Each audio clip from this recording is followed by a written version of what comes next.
أعوذ بالله من الشيطان الرجيم. بسم الله الرحمن الرحيم. سورة أنزلناها وفرضناها وأنزلنا فيها آيات بينات لعلكم تذكرون. الزانية والزاني فاجلدوا كل واحد منهما 100 جلدة ولا تأخذكم بهما رأفة في دين الله إن كنتم تؤمنون بالله واليوم الآخر وليشهد عذابهما طائفة من المؤمنين. الزاني لا ينكح إلا زانية أو مشركة والزانية لا ينكحها إلا زان أو مشرك وحرم ذلك على المؤمنين. والذين يرمون المحصنات ثم لم يأتوا ب4 شهداء فاجلدوهم 80 جلدة ولا تقبلوا لهم شهادة أبدا وأولئك هم الفاسقون. إلا الذين تابوا من بعد ذلك واصلحوا فإن الله غفور رحيم. والذين يرمون أزواجهم ولم يكن لهم شهداء إلا أنفسهم فشهادة أحدهم 4 شهادات بالله إنه لمن الصادقين. والخامسة أن لعنة الله عليه إن كان من الكاذبين. ويدرأ عنها العذاب أن تشهد 4 شهادات بالله إنه لمن الكاذبين. والخامسة أن غضب الله عليها إن كان من الصادقين.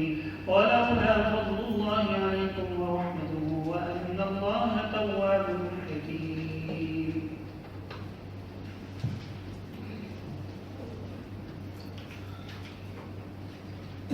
اعوذ باللہ من الشیطان الرجیم. بسم اللہ الرحمن الرحیم. یہ سورہ نور ہے جس کی ابتدائی آیات آپ نے سنی ہے. یہ سورت مدنی سورت ہے اور اس کا نام نور اس مناسبت سے رکھا گیا ہے کہ اس میں لفظ نور آیا ہے. اللہ نور السماوات والارض، کہ اللہ آسمانوں اور زمین کا نور ہے.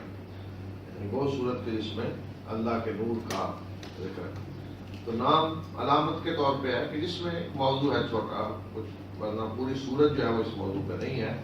تو یہ مدنی سورت ہے تو اس لیے مدنی صورتوں کی جو خصوصیات ہیں کہ ان میں احکام دیے گئے ہیں، قوانین شریعت کے احکام اور مسلمانوں کو ان حالات کے مطابق ہدایات.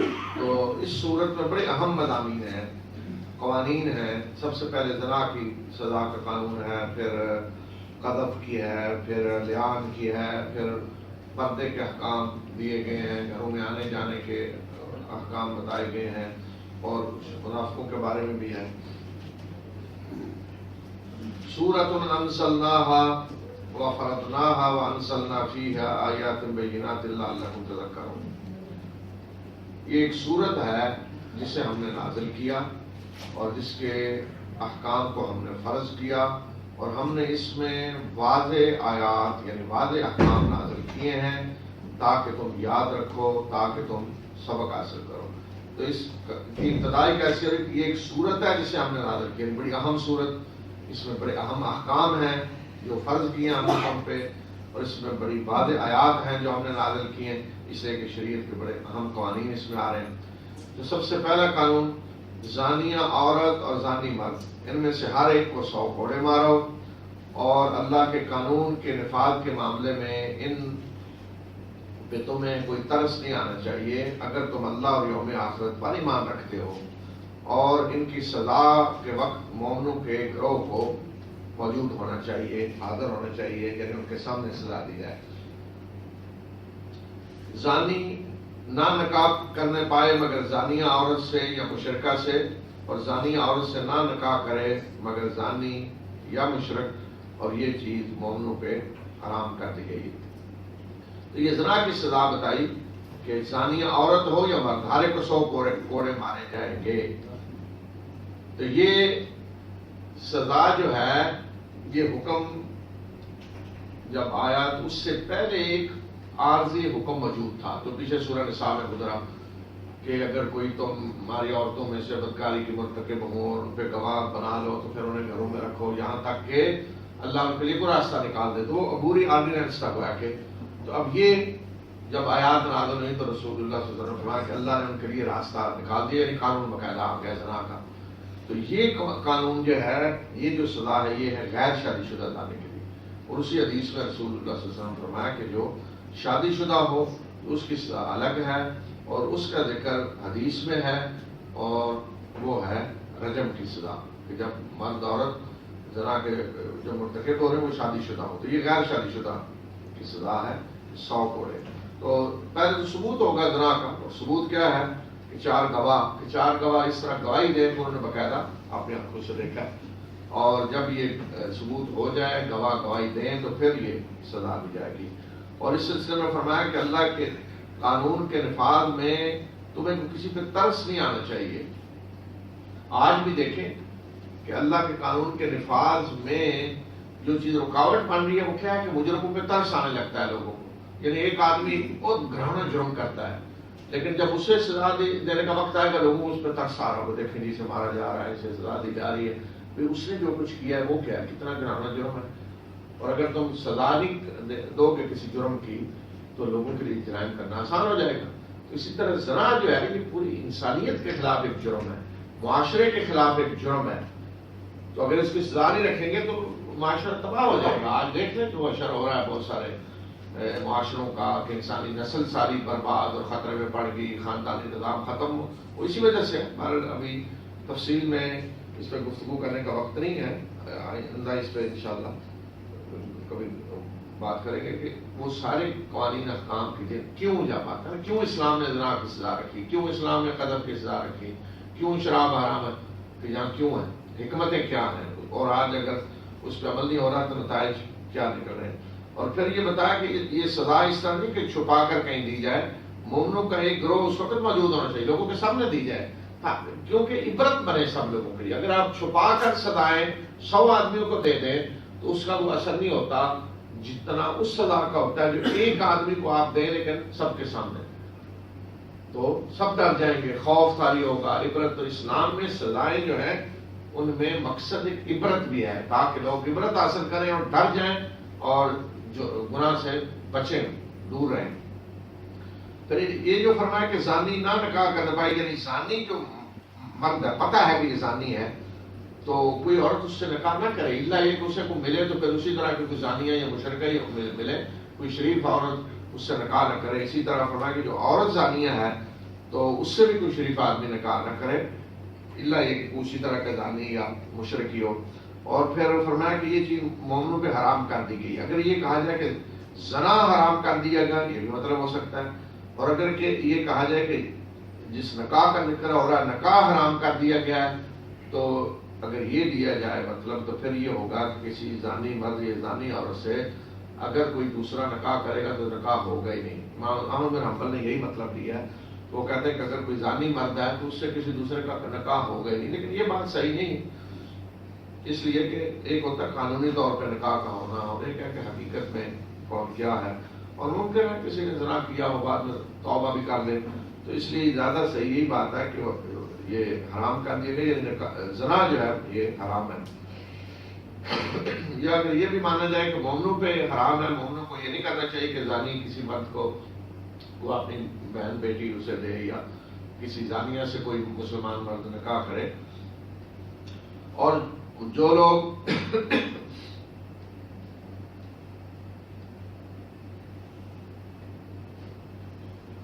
لوگ پاک دامن عورتوں پہ تہمت لگاتے ہیں، پھر اس پہ وہ 4 گواہ نہیں لاتے تو انہیں 80 کوڑے مارو اور کبھی بھی ان کی گواہی قبول نہ کرو. اور یہ لوگ فاسق ہیں سوائے ان کے جنہوں نے اس کے بعد یعنی الزام لگانے کے بعد توبہ کر لی اور اصلاح کر لی، تو بے شک اللہ بخشنے والا مہربان ہے. یہ ہے قذف، تہمت لگانا، کسی پاک دامن شریف عورت پہ زنا کی تہمت لگانا. اگر کوئی زنا کی تہمت لگاتا ہے تو اسے کہا جائے گا کہ 4 گواہ لاؤ. اگر وہ 4 گواہ لاتا ہے، ثابت کرتا ہے، تو پھر جس کے بارے میں اسے ثابت کیا اسے زنا کی سزا ملے گی. اور اگر وہ ثابت نہیں کر سکتا تو پھر اسے 80 کوڑے کھانے پڑیں گے. ایک سزا پہلی یہ. دوسرا یہ کہ ایسے شخص کی کبھی بھی پھر گواہی قبول نہیں کی جائے گی، کوئی عدالت جو ہے اس کی گواہی قبول نہیں کرے گی. اور تیسری سزا اس کے لیے ہے کہ اللہ کے ہاں وہ فاسق ہے، سوائے ان کے جو توبہ کر لیں اس کے بعد اور اصلاح کر لیں تو اللہ بخشنے والا مہربان. توبہ کے بعد کیا چیز ہے جو ختم ہوگی؟ سزا تو ملے گی. یہ کوئی یہ کہہ دے جی میں نے توبہ کر لی سزا تو نہیں اس سے ٹلے گی, سزا ملے گی. اسی طرح گواہی بھی قبول نہیں کی جائے گی, اس لیے کہ توبہ تو اللہ اور بندے کا معاملہ ہے. کسی نے توبہ کی ہے کیا عدالت میں تو نہیں کوئی ثبوت اس کا دے سکتے. تو کیا چیز ہے جو توبہ سے ختم ہوگی؟ اس کا فاسق ہونا, بد کردار ہونا, برا ہونا, یہ ختم ہو جائے گا جب توبہ کرے گا. لیکن عدالت میں وہی حکم رہے گا کہ اس کی گواہی قبول نہیں کی جائے گی, اور گواہی جس کی قبول نہ کی جائے وہ ساقط الاعتبار ہے. اسلامی معاشرے میں, اسلامی حکومت میں ایسے شخص کو عہدہ نہیں دیا جا سکتا. جیسے ہمارے یہاں وہ کیا 62 63 9 کی اس کے مطابق ایسا شخص جسے قذف کی سزا ہو چکی ہو وہ اسمبلی کا ممبر نہیں بن سکتا. کہ جسے اس طرح کی کوئی سزا ملی ہوگا کہ اس کی گواہی کبھی قبول نہیں کی جائے گی تو وہ کسی عہدے پہ بھی ایسے فائل نہیں ہو سکتا. تو یہ قانون بنا کر اللہ تعالیٰ نے مسلمانوں کی عزتیں محفوظ کر دی ہیں. کوئی کسی پہ, یہاں ذکر تو ہے نا پاک دامن عورتوں پہ, لیکن مردوں کے لیے بھی یہی قانون ہے. لیکن چونکہ عورتوں پہ عموماً یہ تہمت زیادہ لگتی ہے اور عورتوں پہ لگنے کے نتائج زیادہ خطرناک ہوتے ہیں, مستقبل تباہ ہو جاتا ہے ایک عورت کا, نوجوان شریف عورت کا, اس لیے خاص طور پہ ذکر عورتوں کا کیا. لیکن اگر کسی مرد پہ بھی کوئی زنا کا الزام لگائے گا تو وہاں بھی یہی قانون ہے. اسے کہا جائے گا ثابت کرو, 4 گواہ لاؤ, 4 گواہ نہیں لاتا تو گھوڑے کھانے پڑیں گے. تو اس طرح عزت اللہ نے لوگوں کی محفوظ کر دی کہ کوئی زبان نہ کھولے کسی کے بارے میں جب تک 4 گواہ نہ. اس طرح نہیں کہ مجھے شک ہوا اور یہ ہو فلاں کا کر رہا تھا. حتیٰ کہ اشارے کنائے میں بھی اگر کسی نے ایسی بات کی ہے تو پھر بھی سزا ملے گی. حضرت عمر رضی اللہ تعالیٰ عنہ کے سامنے ایک کیس آیا کہ ایک شخص نے دوسرے کو کہا کہ میری ماں کوئی زانیہ تو نہیں تھی, میری ماں کوئی زانیہ تو نہیں تھی, یہ کہا. تو جس کو کہا وہ حضرت عمر کے پاس آیا جس نے ایسی بات کہی ہے. تو حضرت عمر نے لوگوں سے مشورہ کیا کیا رائے ہے؟ تو کچھ نے کہا نہیں جی وہ اصل میں کہہ رہا ہے میری ماں زانیہ نہیں ہے. تو اسے کس نے پوچھا ہے تمہاری ماں زانیہ ہے یا نہیں؟ جی یعنی حضرت ہے نا قلمند بڑے کہ اسے کس نے پوچھا ہے کہ تم بتاؤ تمہاری ماں زانیہ ہے یا نہیں. یہ اس پہ الزام تہمت لگا رہا ہے کہ جب کیا کہتے ہیں میری ماں زانیہ نہیں ہے, گویا کہہ رہا ہے تمہاری ماں زانیہ تھی. جیسے کوئی مثلا کسی کو کہتا ہے میں کوئی بے وقوف تو نہیں ہوں, اس میں دوسرا کہہ رہا ہے تم بے وقوف ہو. تو اگر تمہر نے باقاعدہ اسے قذف کی سزا دی کر, تو اشارے کنائے میں بھی اگر کوئی کسی پر اس طرح کا الزام لگائے گا تو اسے بھی سزا ملے گی. اس کے بعد تیسرا قانون ہے لعان کا, اور لعان یہ ہے کہ کوئی مرد اپنی ہی بیوی پہ زنا کا الزام لگاتا ہے. تو یہ تو اور زیادہ خطرناک معاملہ ہے. تو اب اگر وہ اس سے کہا نہیں 4 گواہ لاؤ تو 4 گواہ نہیں تو زبان بند رکھے, لیکن معاملہ تو گھر کا ہے, زبان بند رکھتا ہے تو اس عورت کے ساتھ گزارا ہم کیسے کریں؟ اس لیے اس کا ایک راستہ نکالا گیا. جب یہ قوانین نازل ہوئے قذف کا قانون خاص طور پہ کہ 4 گواہ لائیں, تو حضرت سعد بن عبادہ رضی اللہ تعالیٰ عنہ جو خزرج کے سردار تھے انصار کے, انہوں نے کہا کہ اللہ کے رسول صلی اللہ علیہ وسلم اگر کوئی اپنے گھر میں یہ معاملہ دیکھے, عورت اپنے کو دیکھے, تو اگر وہ گواہ لینے جائے گا 4 تو اس وقت تک وہ انتظار کرے گا, اور اگر وہ الزام لگاتا ہے تو آپ تو کوڑے ماریں گے اس وقت, تو کیا کرے وہ؟ تو انہوں نے کہا میں تو قتل کر دوں گا ایسے آدمی کو, میں تو نہیں چھوڑوں گا, میں تو نہیں گواہ لینے جاؤں گا, میں اگر دیکھوں گا میں تو بڑے غیرت والے سخت ساتھ. رسول صلی اللہ علیہ وسلم نے فرمایا کہ اگر آپ اسے قتل کریں گے تو ہم آپ کو قتل کریں گے. اگر آپ نے ایک شخص کو قتل کیا بغیر کسی ثبوت کے, بغیر کسی قانون کے, تو ہم پھر آپ کو قتل کریں گے. تو بڑا عجیب معاملہ ہے. تو پھر یہ آیت یہ قانون نازل ہوا کہ جس میں ایک راستہ بتایا گیا. فرمایا کہ وہ لوگ جو اپنی بیویوں پہ تہمت لگاتے ہیں اور ان کی اپنی ذات کے سوا کوئی گواہ نہیں ہوتے, کوئی ان کے پاس گواہ نہیں ہے سوائے اپنی ذات کے, تو اب وہ خود گواہی دیں گے. لیکن گواہی کیسی ہوگی؟ تو ان میں سے کسی ایک کی گواہی یہ ہوگی کہ وہ 4 مرتبہ اللہ کی قسم کھا کر کہے کہ وہ سچا ہے. 4 مرتبہ اللہ کی قسم کھائے کہ وہ سچا ہے, وہ سچا ہے, وہ 4 مرتبہ. اور 5ویں مرتبہ یہ کہے کہ اس پہ اللہ کی لعنت ہو اگر وہ جھوٹا ہو. اس طرح 4 مرتبہ قسم کہ وہ سچا ہے, 5ویں مرتبہ یہ کہے کہ اس پہ اللہ کی لعنت ہو اگر وہ جھوٹا ہے. اور اس عورت سے یہ بات عذاب ڈال دے گی کہ وہ 4 مرتبہ اللہ کے نام کی قسم کھائے کہ وہ اس کا شوہر الزام لگانے والا جھوٹا ہے، اور 5ویں مرتبہ وہ یہ کہے کہ اگر وہ سچا ہو تو اس عورت پہ اللہ کا غضب ہو۔ تو اس طرح پہلے مرد کو کہا، الزام لگانے والے کو آ جائے گا یہ قسمیں کھاؤ، 4 قسمیں، پھر یہ کہے 5ویں مرتبہ یہ۔ اب اس کے بعد اگر عورت قسمیں کھانے کے لیے تیار ہوتی ہے تو اسے بھی اس طریقے سے قسمیں کھانی پڑیں گی، تو ان کے درمیان جدائی کر دی جائے گی، ختم ہمیشہ کے لیے، کبھی اکٹھے دوبارہ نہیں نکاح ہو سکتا کبھی، لیکن کسی کو کوئی سزا نہیں، مرد کو نہ ہو اگر دونوں نے قسمیں کھا لی۔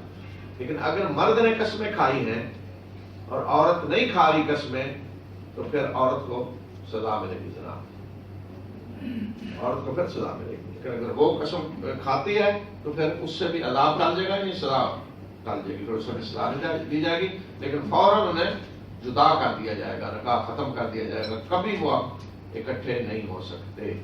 تو یہ ہے لیان کا قانون۔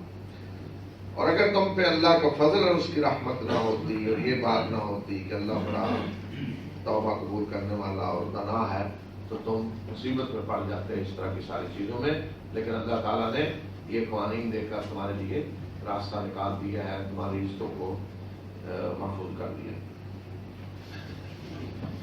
إن الذين جاءوا بالإفك عصبة منكم لا تحسبوه شرا لكم بل هو خير لكم لكل امرئ منهم ما اكتسب من الإثم والذي تولى كبره منهم له عذاب عظيم لولا إن سمعتموه ظن المؤمنون والمؤمنات بأنفسهم خيرا وقالوا هذا إفك مبين لولا جاءوا عليه بأربعة شهداء فإن لم يأتوا بالشهداء فأولئك عند الله هم الكاذبون ولولا فضل الله عليكم ورحمته في الدنيا والآخرة لمسكم فيما أخذتم فيه عذاب عظيم إذ تلقونه بألسنتكم وتقولون بأفواهكم ما ليس لكم به علم وتحسبونه هينا وهو عند الله عظيم ولولا إن سمعتموه قلتم ما يكون لنا أن نتكلم بهذا سبحانك هذا بهتان عظيم يعظكم الله أن تعودوا لمثله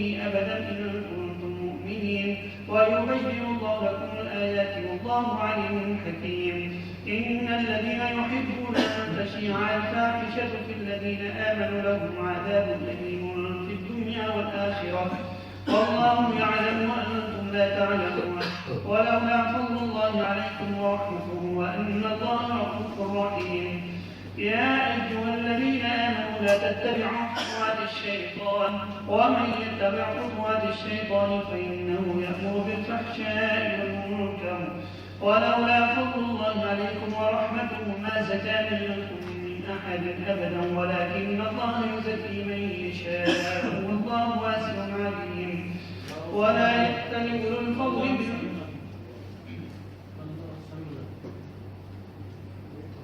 والله يا أيها الذين آمنوا لا تتبعوا خطوات الشيطان ومن يتبع خطوات الشيطان فإنه يأمر بالفحشاء والمنكر ولولا فضل الله عليكم ورحمته ما زكى منكم من أحد أبدا ولكن الله يزكي من يشاء والله سميع عليم ولا يأتل أولو الفضل منكم والسعة أن يؤتوا أولي القربى والمساكين والمهاجرين في سبيل الله وليعفوا وليصفحوا ألا تحبون أن يغفر الله لكم والله غفور رحيم إن الذين يرمون المحصنات الغافلات المؤمنات لعنوا في الدنيا والآخرة ولهم عذاب عظيم يوم تشهد عليهم ألسنتهم وأيديهم وأرجلهم بما كانوا يعملون يومئذ يوفيهم الله دينهم الحق ويعلمون أن الله هو الحق المبين الخبيثات للخبيثين والخبيثون للخبيثات والطيبات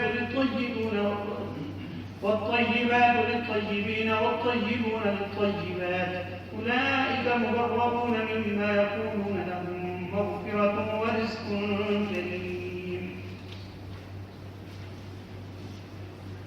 بسم اللہ الرحمن الرحیم۔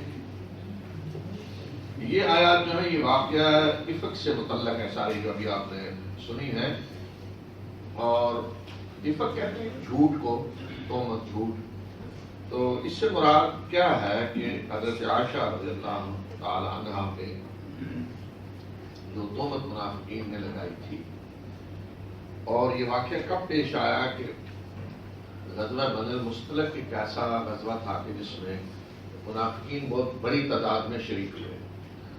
پیچھے سورہ توبہ میں اللہ تعالیٰ نے فرمایا کہ اگر سفر آسان ہوتا اور لقمہ تارک یعنی نظر آتا مال غنیمت بڑا تو سارے شریک ہوتے. تو یہ اس طرح کے غزوہ تھا کہ نظر آ رہا تھا کہ قبیلہ کوئی اتنا مضبوط نہیں، بس مال غنیمت ہے اور سفر بھی آسان ہے تو ہم اپنا ذرا نام لکھوا لیں، نفر کو مل جائیں. تو بہت زیادہ شریک ہوئے. عبداللہ بن ابی بھی تھا اور بھی اس کے سارے کارے تھے. تو اس غزوہ میں ایک تو انہوں نے مسلمانوں کو آپس میں لڑانے کی کوشش کی. انصار اور مہاجرین کو قریب تھا کہ باقاعدہ انصار مہاجرین کی لڑائی ہو جاتی. اور دوسرا جو کام انہوں نے کیا وہ یہ تہمت تھی جو حضرت عائشہ رضی اللہ تعالیٰ یہاں پہ لگائی.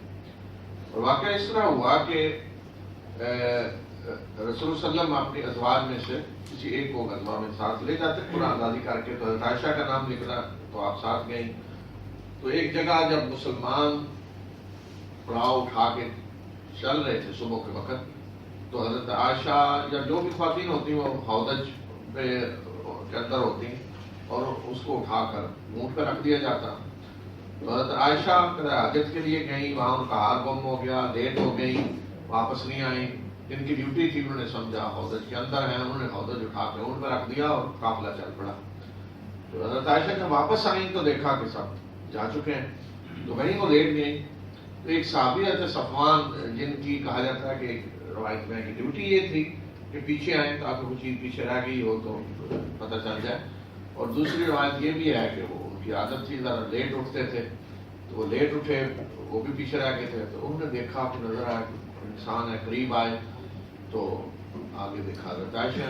حضرت عائشہ کہتی ہیں کہ پردے کے احکام نازل ہونے سے پہلے انہوں نے دیکھا ہوا تھا. انہوں نے جب پہچانا کہ رسول صلی اللہ علیہ وسلم کی بیوی تو انہوں نے انا للہ و انا الیہ راجعون بڑا پریشان ہوئے کہ پیچھے رہ گئی. تو انہوں نے اپنا اونٹ بٹھایا اور حضرت عائشہ بیٹھ گئی اور چل پڑے. اور پیچھے قافلے نے جہاں جا کر پڑاؤ ڈالا تو وہاں قافلے کو مل کے جا کر تو منافقین نے جب دیکھا کہ اس طرح حضرت صفوان اور حضرت عائشہ اکیلے آ رہے ہیں پیچھے، تو انہوں نے پوری سٹوری بنانے کی کوشش کی کہ یہ جی باقاعدہ پلاننگ کے تحت ہوا ہے، جان بوجھ کر پیچھے رہے ہیں اور یہ ہے. اور انہوں نے اس طرح کی باتیں شروع کر دی، الزام لگانا شروع کر دیا، پراپوگنڈا شروع کر دیا. اس طرح کا اسکینڈل باقاعدہ وہ بنا دیا گیا.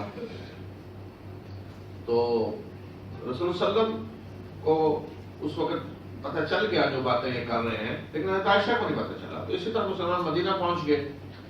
مدینہ پہنچ کر حضرت عائشہ کچھ بیمار سے بھی ہوئی تو رسول صلی اللہ علیہ وسلم عیادت کے لیے آتے، لیکن وہ انداز نہیں تھا جو پہلے ہوتا تھا. تو اس دوران مدینہ میں خوب منافقین پراپوگنڈا کر رہے تھے اور سرگرم تھے اس کام میں، اور ان کی مجلسوں میں یہی باتیں ہو رہی ہیں. اور کچھ مخلص مسلمان بھی ان کے اس جال میں پھنس کے، جن میں مشہور صحابی شاعر رسول صلی اللہ علیہ وسلم کے حضرت حسان بن ثابت بھی تھے، حضرت زینب کی بہن حمنہ اور حضرت ابو بکر کے قریبی رشتہ دار مصطح، اس طرح کے کچھ مسلمان بھی ان کے باتوں میں آگے وہ بھی شریک ہو گئے اس میں. تو طویل عرصے تک یہ کام ہوتا رہا. حضرت عائشہ کو نہیں پتا تھا. تو حضرت عائشہ کو ملا کر حضرت مصطح کی والدہ کے ذریعے پتہ چلا، باہر ان کے ساتھ جانے لگے ایک دن. حضرت عائشہ کہتی کہ ان دنوں ہمارے گھروں میں لیٹرین نہیں ہوتی تھی، باہر ہم جاتی تھی، عورتیں باہر جا رہی تھی. تو مصطح کی والدہ کے ذریعے پتہ چلا. تو میں پھر اس کے بعد آ کر پریشان ہو گئی. تو رسول صلی اللہ علیہ وسلم کے لیے تو اور زیادہ سخت پریشانی تھی کہ آپ کے گھر پہ اس طرح کا الزام لگایا گیا ہے. تو مسلسل یہ معاملہ ہوتا رہا یہاں تک کہ حضرت عائشہ کہتی کہ میں پھر رسول صلی اللہ علیہ وسلم سے اجازت لے کر اپنے والدین کے گھر چلی گئی. تو وہاں پھر ایک دن رسول صلی اللہ علیہ وسلم تشریف لائے اور آپ نے آ کر کہا کہ عائشہ اگر کوئی غلطی ہوئی ہے تو توبہ کریں، معافی مانگیں، اور اگر نہیں تو پھر بھی بتا دیں. تو حضرت عائشہ کہتی کہ میں نے کہا کہ میں اگر سچ کہوں تو تمہارے دلوں میں بات بیٹھ گئی ہے، تم نہیں مانو گے، اور اگر میں جھوٹ اگر میں کہوں کچھ ہوا ہے اور نہیں ہوا اور وہ جھوٹ ہے میں کہوں تو پھر تم مان لو گے. تو میں یوسف کے باپ کی طرح کہتی ہوں کہ صبر جمیل پر. حضرت عائشہ کہتی کہ اس وقت مجھے حضرت یعقوب کا نام بھول گیا اس سال پر. تو میں نے کہا میں یوسف کے باپ کی طرح صبر کرتی ہوں. تو اسی دوران جب رسول صلی اللہ علیہ وسلم وہاں بیٹھے گفتگو کر رہے تھے تو وہی نازل ہوئی، آیات نازل ہوئی جس میں بتا دیا گیا کہ یہ بہتان ہے بہت بڑا، یہ الزام ہے جو ان لوگوں نے لگایا ہے، اور حضرت عائشہ اس سے پاک ہیں، صفوان اس سے پاک ہیں، اور پھر اس پہ پورا تبصرہ ہوا، اللہ تعالیٰ نے بتایا کہ یہ کتنی خطرناک بات تھی، اس سے اللہ نے تمہیں بچایا، لیکن اس کے اندر اچھے پہلو بھی ہیں، وہ کیا ہیں، اس سے تمہیں سبق حاصل کرنے چاہیے، وہ سبق کیا کیا ہیں وہ سارے بتائے۔ اس سے پتہ چلتا ہے کہ جو اس طرح کے مسلمانوں کی زندگی میں ہوتا ہے نا، اجتماعی زندگی میں کچھ حادثات جو بڑے خطرناک بھی ہوتے ہیں معاشرے میں، لیکن ان سے سبق بھی حاصل کرنے چاہیے، آئندہ کے لیے اس طرح کی چیزوں سے بچنے کی کیا کیا تدابیر ہیں وہ پھر سامنے آنی چاہیے، آئندہ ایسی چیزوں سے اس طرح بچا جا سکتا ہے کہ ایسی چیزیں نہ ہوں، اور یہ جو کچھ ہوا ہے اس سے یہ سبق حاصل کیا جا سکتا ہے۔ تو اس طریقے سے سارا کچھ قرآن نے بتایا۔ تو سب سے پہلے موضوع اس سے شروع ہو رہا ہے کہ جو لوگ یہ جھوٹ گھڑ کر لائے وہ تمہیں میں سے ایک گروہ ہیں، انہیں تم اس واقعے کو اپنے لیے تم برا نہ سمجھو بلکہ تمہارے لیے بہتر ہے، اور ان میں سے جس نے بھی جتنا گناہ کمایا ہے وہ اس کے ذمہ ہوگا، اور جس نے اس بات کا پورا بیڑا اٹھایا ہے جو بانی ہے اصل، اس کے لیے بہت بڑا عذاب ہے۔ یعنی جو جھوٹ کر کے یہ لائے ہیں وہ تمہارے اندر سے ہیں، وہ کافر نہیں ہے، منافق ہی ہے لیکن مسلمان ہیں، اور سوچنا اندرسان جیسے لوگ بھی شامل ہو گئے اس میں۔ تو فرمایا کہ اس کو برا نہ سمجھو، کہ یہ ظاہر نقصان دہ ہے لیکن اس سے کافی اب تمہیں آئندہ کے لیے فائدے ہوں گے کہ آئندہ تم اس طرح کی چیزوں تاکہ بچ سکو، اور وارننگ دے دی کہ جنہوں نے اس میں جو کچھ کیا ہے وہ اسے جواب دینا پڑے گا اللہ کے ہاں، اور جس نے اصل بانی ہے جو سب کو جس نے کیا ہے اس کے لیے تو بہت بڑا عذاب ہے، لیکن وہ عذاب دنیا میں نہیں، وہ آخرت میں ہوگا۔ اور بانی کون تھا؟ عبداللہ بن ابی۔ پھر مسلمانوں کو تمام مسلمانوں کو مخاطب کر رکھتا ہوں کہ ایسا کیوں نہ ہوا کہ جب تم نے اس بات کو سنا تو مومن مرد اور عورتیں اپنے بارے میں اچھا گمان کرتے اور کہتے ہیں کہ یہ ایک واضح جھوٹ ہے، اپنے بارے میں اچھا گمان کرتے۔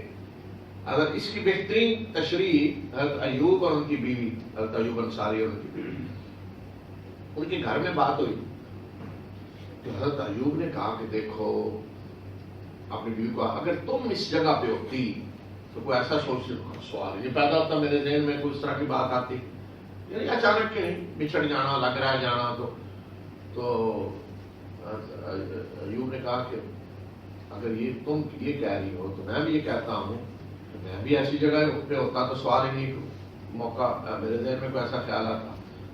تو صفوان مجھ سے زیادہ بہتر ہیں اور عائشہ تم سے زیادہ بہتر ہے، تو یہ ہے اپنے بارے میں گمان، یعنی آدمی یہ سمجھے کہ اگر میں ایسی جگہ پہ ہوتا تو کیا میرے اندر ایسی سوچ آتی؟ نہیں، اپنے بارے میں تم یہ سمجھتے ہو تو دوسرے بھائی مسلمان بھائی کے بارے میں یہی خیال کرو، اچھی اسے عزت رکھو۔ پھر فرمایا کہ یہ اس پہ 4 گواہ کیوں نہیں لائے؟ اگر یہ 4 گواہ نہیں لائے تو اللہ کے آئے جھوٹے ہیں، اللہ کے قانون میں جھوٹے ہیں۔ تو گویا کہ بتا دیا کہ آئندہ کوئی بھی تہمت کسی پہ لگے تو 4 گواہ لائیں تہمت لگانے والے، اگر 4 گواہ نہیں لائیں گے تو انہیں جھوٹا سمجھا جائے گا اور انہیں کوڑے کھانے پڑیں گے جو پیچھے قانون آ چکا ہے، تاکہ ہر مسلمان کی عزت محفوظ ہو جائے۔ اور اگر تم پہ اللہ کا فضل اور اس کی رحمت نہ ہوتی دنیا اور آخرت میں تو جن باتوں میں تم پڑ گئے تھے ایک بہت بڑا عذاب تمہیں آ پکڑتا۔ یہ کوئی معمولی بات نہیں تھی، معاشرے میں سے اس قدر فساد بڑھ جاتا اور کہیں آپس میں لڑائی ہو جاتی۔ 1-2 دفعہ واقعہ ایسے آئے اس دوران کہ انصار مہاجرین یا انصار آپس میں لڑنے لگے، یہ حال ہو گیا تھا۔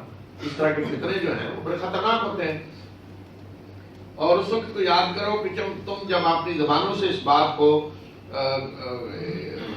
ادھر ادھر منتقل کر رہے تھے اور تم اپنے منہ سے وہ کچھ کہہ رہے تھے کہ جس کا تمہیں علم نہیں ہے اور تم اسے معمولی سمجھ رہے تھے، حالانکہ اللہ کہیں ہاں یہ بہت بڑی بات تھی۔ جب ایک زبان سے دوسری زبان کی طرف شفٹ ہو رہا ہے، ایک آدمی دوسرے سن کے آگے پہنچا رہا ہے، وہ آگے پہنچا رہا ہے، ہوتا ہے اس طرح باتیں پھیلتی۔ تو فرمایا کہ وہ بات کہہ رہے تھے جس کا تمہیں حقیقی علم نہیں تھا اور تم اسے معمولی سمجھ رہے تھے، حالانکہ معمولی نہیں تھی۔ اللہ کے رسول کے گھر کس طرح کا الزام لگایا جا رہا تھا جسے تم معمولی سمجھ رہے تھے، اللہ کی بہت بڑی خطرناک بات تھی۔ ایسا کیوں نہ ہوا کہ جب تم نے اس بات کو سنا تو تم کہتے کہ ہمارا کام نہیں ہے کہ ہم اس طرح کی باتیں کریں، اے اللہ تو پاک ہے، بے شک یہ بہت بڑا بہتان ہے۔ تم اسی وقت کہہ دیتے کہ یہ بہتان ہے اور ہمارا کام نہیں ہے کہ ہم اس طرح کی باتیں کریں۔ تو اس طرح اللہ تعالیٰ نے اس بات کو بہتان کہہ کر حضرت عائشہ کی برات کا اعلان کر دیا ہمیشہ کے لیے، جو قیامت تک کے لیے پڑھا جائے گا قرآن میں۔ اللہ تمہیں نصیحت کرتا ہے کہ اگر تم مومن ہو تو آئندہ کبھی ایسی حرکت نہ کرنا، جو یہ حرکت کی ہے کہ مومن ہو تو آئندہ کبھی ایسی حرکت نہ کرنا، اور اللہ تمہارے لیے اپنی آیات کو کھول کر بیان کرتا ہے، اور اللہ علم رکھنے والا اور دانا ہے۔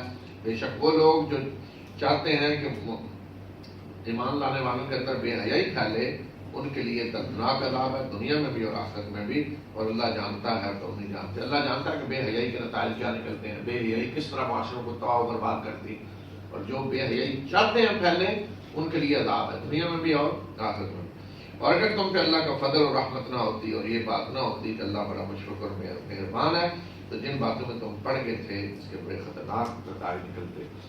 اے ایمان لانے والو، شیطان کے نقشے قدم پہ نہ چلو، اور جو شیطان کے نقشے قدم پہ چلے گا تو یاد رکھے کہ شیطان تو بے حیائی اور منکر کا حکم دیتا ہے، اور اگر تم پہ اللہ کا فضل اور اس کی رحمت نہ ہوتی تو تم میں سے کوئی بھی کبھی بھی پاک نہ رہ سکتا، بلکہ اللہ ہی جس کو چاہتا ہے پاک کرتا ہے، اور اللہ سننے والا اور جاننے والا ہے۔ یعنی اگر یہ قانون اللہ تمہیں نہ دیتا قذف کا تو پھر تو کوئی پاک نہیں ہو سکتا، پر جو چاہے جس پہ الزام لگا دے، تو پھر کون آج ایک شخص دوسرے پہ الزام لگائے، کوئی قانون ضابطہ نہیں، جیسے ہمارے یہاں حال ہے جی، تو پھر کل دوسرا اس پہ لگا دے، کسی کی بھی عزت محفوظ نہیں رہے گی، کسی کی عزت محفوظ نہیں رہے گی۔ اس نے فرمایا کہ اگر اللہ کا فضل اور رحمت نہ ہوتا، اور فضل اور رحمت ہے کہ اس نے یہ قوانین دے دی ہے، تو آج ان قوانین کے ذریعے اس نے تمہاری عزتوں کو محفوظ کر دیا ہے کہ کوئی الزام لگاتا ہے تو 4 گواہ لائے، جب تک 4 گواہ نہیں ہے زبان نہ کھولے، اگر کھولے گا تو کوڑے کھائے گا۔ اس قانون کے ذریعے اللہ نے تمہاری عزتیں محفوظ کر دی۔ اگر یہ قانون نہ ہوتا تو تم میں سے کسی کی بھی عزت محفوظ نہ رہتی۔ تو دیکھیں انسان کی عزت جو ہے نا، وہ بھی بہت بڑا حق ہے انسان کا، اس کی عزت محفوظ ہو، اور اس کے لیے آج دیکھیں یورپ میں کتنے سخت قوانین ہیں کہ اگر آپ کسی پہ کوئی الزام لگاتے ہیں تو ثابت کرنا پڑے گا، نہیں ثابت کرتے تو وہاں تو کتنے بڑے بڑے جرمانے ہیں، ڈرتے ہیں لوگ۔ کوئی میڈیا جو آج ہمارے یہاں بے مہار اور وہ ہے، جو چاہے کسی کے بارے میں کہہ دیں تو وہاں کوئی کہہ سکتا ہے، کوئی کہے تو دیکھیں اس کا اثر کیا ہوتا ہے۔ اسلام میں بھی یہی قانون ہے، کوئی کسی کی عزت کے بارے میں کوئی بات اگر کہے گا تو اسے ثابت کرنا پڑے گا، ثابت نہیں کرے گا تو کوڑے کھانے پڑیں گے۔ اس لیے کہ انسان کی عزت، جس کی عزت ختم ہو جائے وہ مر گیا، زندہ ہی مر گیا، زندہ درگور ہو گیا۔ انسان کا جہاں اس کی جان کا حق ہے حفاظت، اسی طرح اس کی عزت کی حفاظت اس کا حق ہے، اور اس کے مال کی حفاظت اس کا حق ہے۔ اور تم میں سے جو صاحب فضل اور کشادہ حال ہیں وہ اس بات کی قسم نہ کھائیں کہ وہ اپنے قرابت داروں اور مسکینوں اور اللہ کے راستے میں ہجرت کرنے والوں پہ خرچ نہیں کریں گے، انہیں معاف کرنا چاہیے اور درگزر کرنا چاہیے۔ کیا تم یہ پسند نہیں کرتے کہ اللہ تمہیں بخشے؟ بے شک اللہ بخشنے والا اور مہربان ہے۔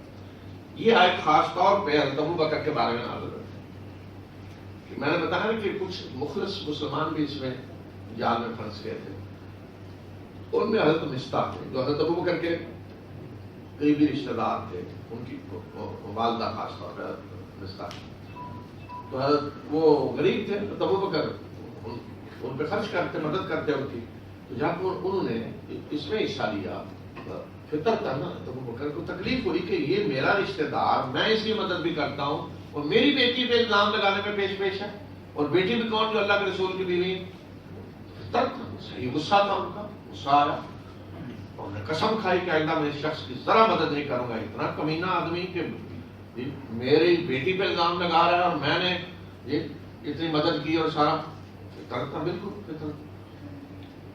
لیکن اللہ تعالیٰ نے اس پہ روکا، نہیں ایسا نہیں ہونا چاہیے۔ تو میں جو تم میں سے صاحب فضل ہیں، اللہ نے مال دیا ہے، کشادہ حال ہیں، تو انہیں اس طرح کی قسمیں نہیں کھانی چاہیے کہ جو ان کے قرابت دار رشتہ دار جو مدد کرتے ہیں، اگر ایسی کوئی غلطی ہو تو قسم کھا لیں گے آئندہ ان کی مدد نہیں کریں گے۔ نہیں، دیکھو فرمایا کہ تم نہیں چاہتے کہ اللہ تمہیں بخشے، تمہاری غلطیوں پہ چاہتے ہو اللہ تمہیں بخشے، تو تم بھی دوسروں کی غلطیاں معاف کرو۔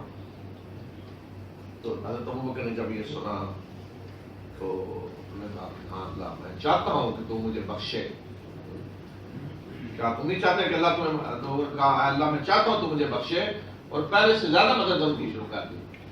حالانکہ بڑا مشکل کام ہوتا ہے کہ اپنا رشتہ دار جس کی آپ نے مدد کی ہو اور وہ یہ کرے تو پھر آپ بھی چلیے، لیکن حضرت ابو بکر نے پہلے سے زیادہ مدد شروع کر دی. تو اس سے یہ سبق ملتا ہے کہ ایک تو یہ کہ رشتہ دار قرابت دار جو بھی ہو، غلطیاں ہوتی ہیں انسان سے، بڑی بڑی غلطی، اس سے بڑی کوئی غلطی ہو سکتی ہے تو یہ ہوا، لیکن اس طرح کی چیزوں میں بھی اللہ تعالیٰ چاہتا ہے کہ معاف کریں، درگزر کریں، اگر کوئی محتاج ہے تو اس کی مدد کریں، قطع تعلق نہ کریں، اس حالت میں بھی صلہ رحمی کریں. پھر اس کے بعد تہمت لگانے والوں کی سزا، پیچھے جو سزا گزری وہ تو ہے دنیا میں کوڑے مارے جائیں گے، لیکن اللہ کے ہاں کیا سزا ہے وہ آگے بتائی ہے. بے شک وہ لوگ جو پاک دامن اور بھولی بالی مومن عورتوں پہ تہمت لگاتے ہیں، یعنی زنا کی تہمت، تو ان پہ دنیا اور آخرت میں لعنت کی گئی اور ان کے لیے بہت بڑا عذاب ہے. یہ عذاب اس روز ہوگا جس دن ان کی زبانیں، ان کے ہاتھ اور ان کے پاؤں اس کی گواہی دیں گے جو کچھ وہ کیا کرتے تھے. اس روز اللہ ان کی سزا پوری کی پوری انہیں دے گا، بدلہ جس کے وہ مستحق ہیں پورا پورا انہیں ملے گا، اور وہ جان لیں گے کہ اللہ حق ہے اور سب کچھ واضح بیان کر دینے والا ہے. اللہ کے ہاں کوئی چیز چھپی نہیں رہے گی، وہ سب واضح کر دینے والا ہے. اس روز اگر وہ چیز کو چھپائیں گے تو ان کے زبان اور ہاتھ اور پاؤں سب گواہی دیں گے.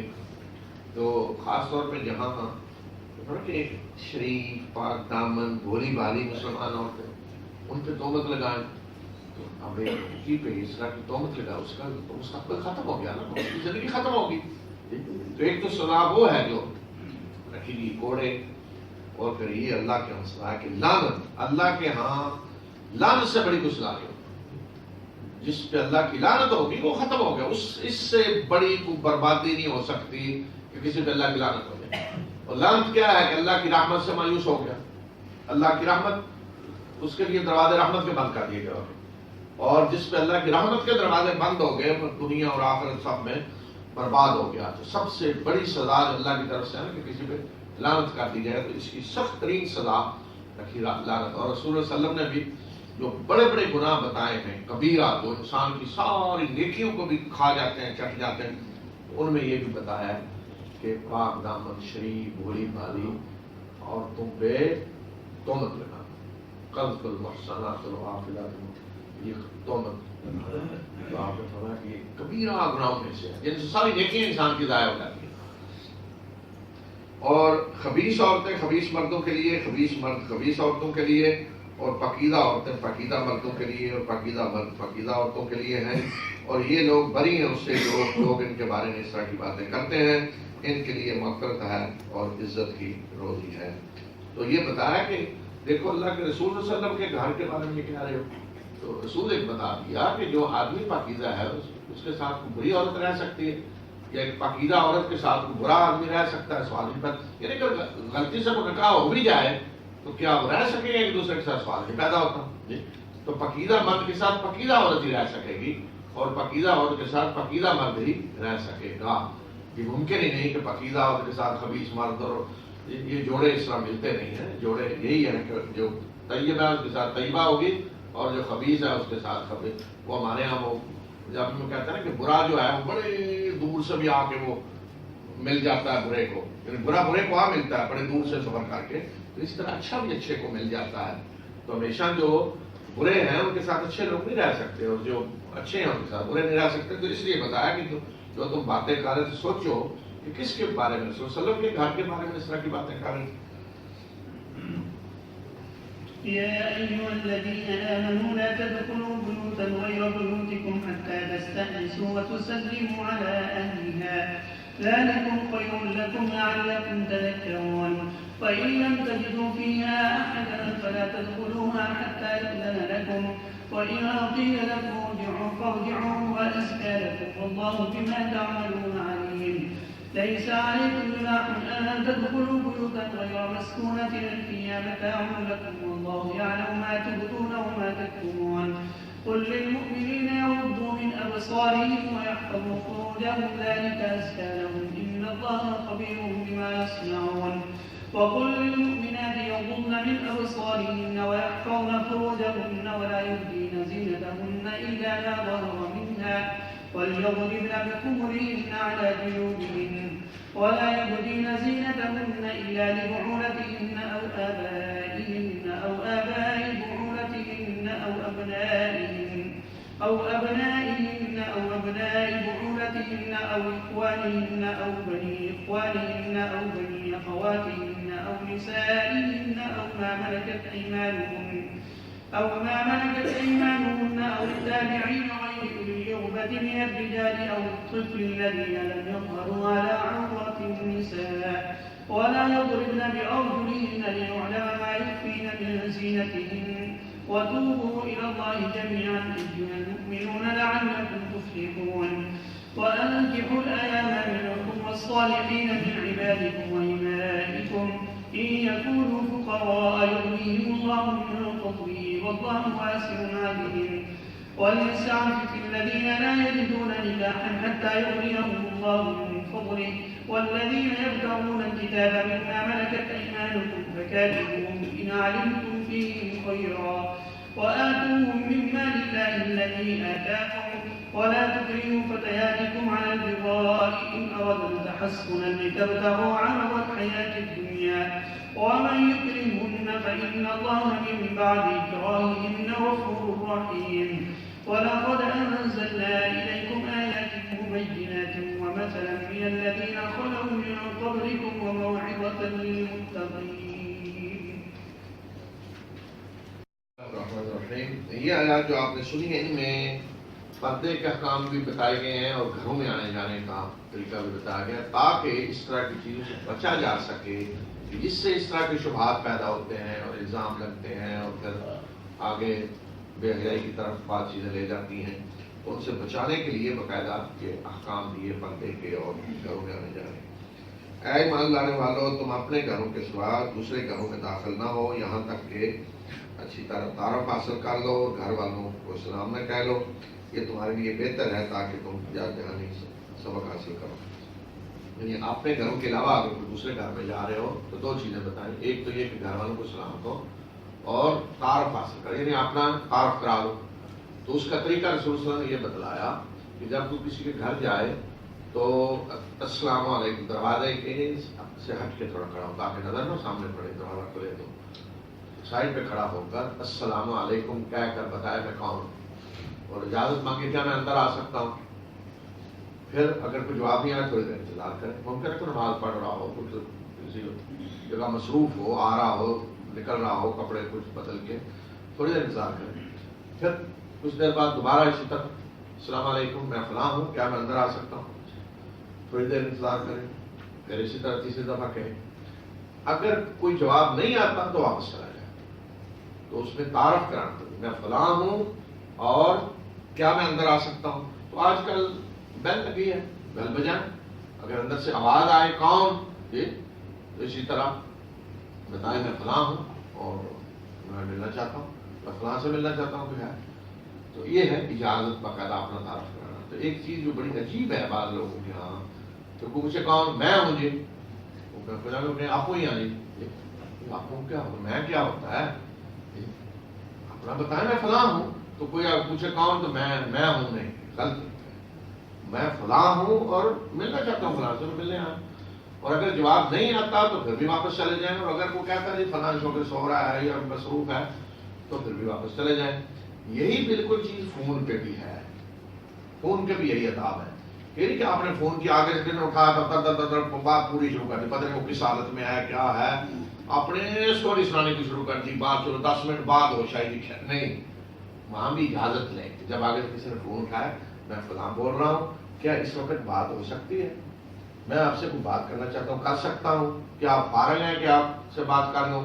یہ فون پہ بھی یہ اداب ہے لازمی. جس طرح گھر میں داخل ہونے کی اجازت لینی ہے یہاں بھی اسی طرح اجازت لینی ہوگی. فون پہ بھی تعارف کرائیں کون ہوں اور میں بات کرنا چاہتا ہوں کیا اس وقت ہو سکتی ہے یا فارغ ہے نہیں تو میں بتائیں کس وقت یہ ضروری ہے.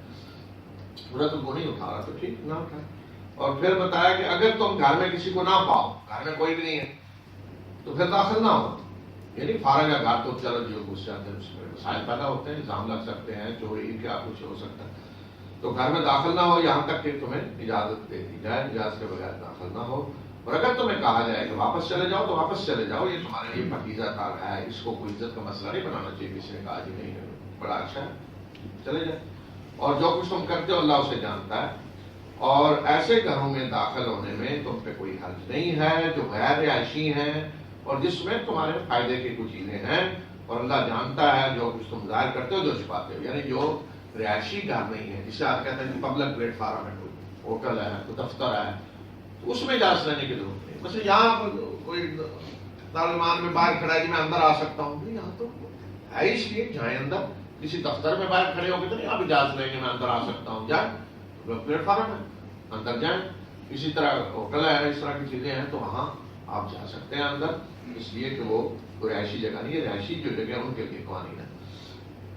مومن مردوں سے کہیں کہ وہ اپنی نگاہیں نیچی رکھیں اور اپنی شرمگاہوں کی حفاظت کریں، یہ ان کے لیے پاکیزہ تر ہے.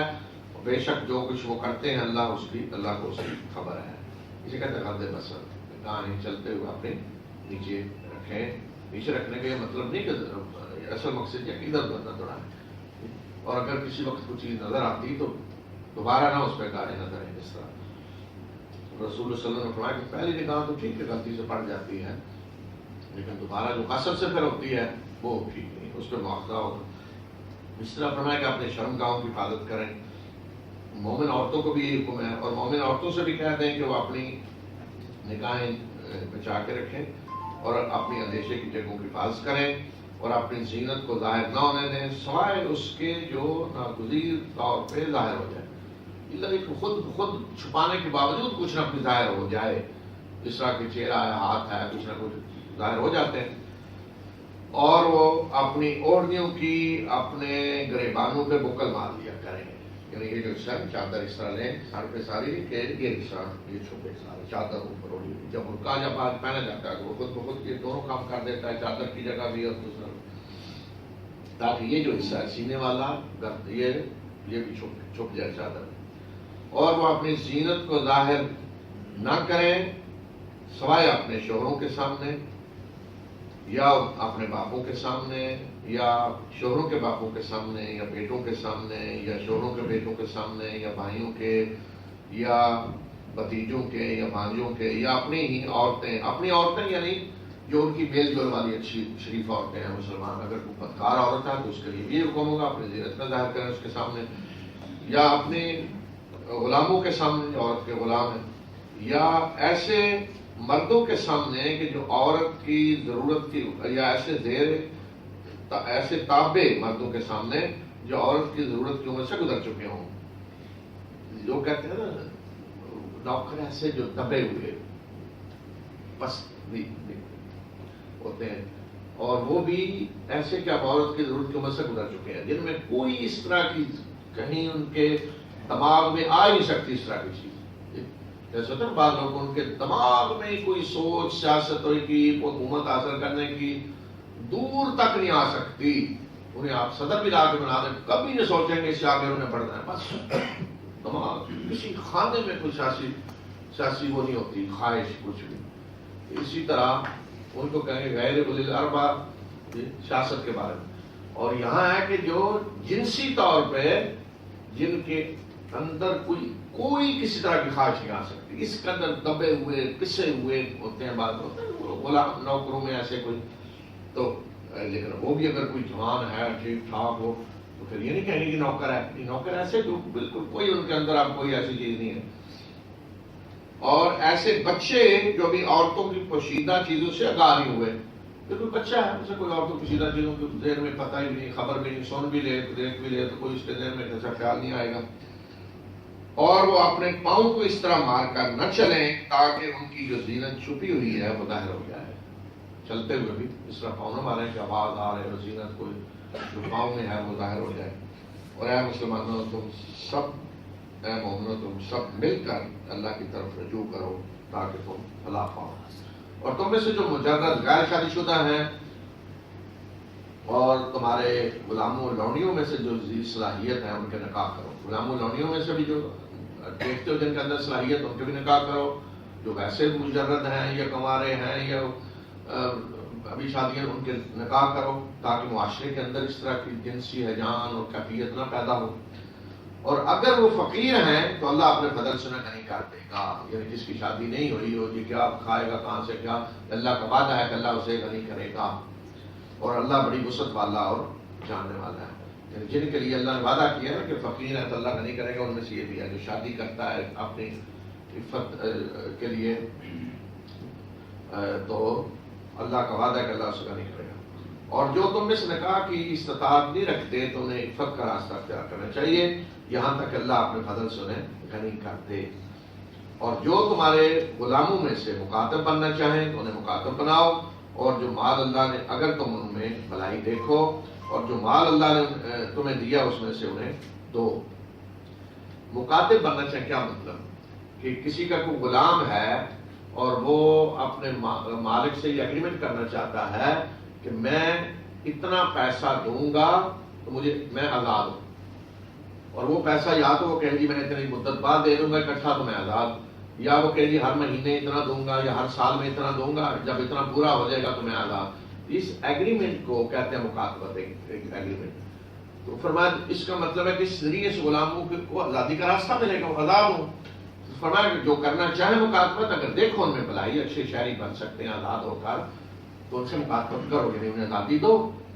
اور پھر فرمایا کہ ان کی مدد بھی کرو اس مال میں سے جو اللہ نے تمہیں دیا ہے, تاکہ وہ اپنا یہ پیسہ دیں اور آزاد ہوں. تو اس لیے زکوٰۃ کی جو مدیں ہیں ان میں سے یہ مد بھی ہے کہ غلام جس نے مکاتبت کی ہوئی ہے آزاد ہونے کے لیے اسے اپنے مالک کو پیسے دینے ہیں, اس کو بھی زکوٰۃ کی مد میں سے دو تاکہ وہ آزاد ہو.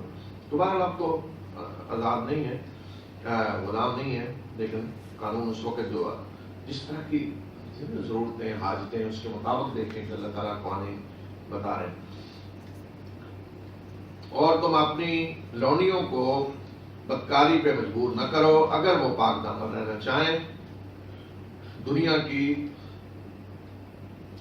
کا مال حاصل کرنے کے لیے. یعنی جس کی جو لونیاں ہوتی تھیں تو بعض لوگ انہیں مجبور کرتے بدکاری پہ پیسے تاکہ کمائیں. فرمایا کہ اگر وہ خود پاک دامن رہنا چاہتی ہیں تو یہ مطلب نہیں کہ اگر وہ خود چاہتی ہو تو تم کرو, یہ بتانے کے لیے کہ اگر وہ پاک دامن رہنا چاہ رہی ہیں تو تم انہیں مجبور کرتے ہو تو پھر مجرم تم ہو. لیکن اگر وہ خود کچھ کر نہیں ہے چوری چھپے تو پھر تمہاری ذمہ داری نہیں ہے. اور جو انہیں اس کے بعد مجبور کرے گا تو اللہ اس کے بعد پھر بخشنے والا مہربان ہے. یعنی اگر اور انہیں کوئی مجبور کرتا ہے جبکہ وہ پاک دامن رہنا چاہتی ہیں تو پھر مجبوری کی حالت ان پہ گناہ نہیں ہے, اللہ بخشنے والا ہے. اس لیے وہ مجبور ہیں, غلام ہیں, لونیاں ہیں, ان کو کوئی آزادی نہیں ہے, مالک مجبور کرے تو وہ کچھ نہیں کر سکتی.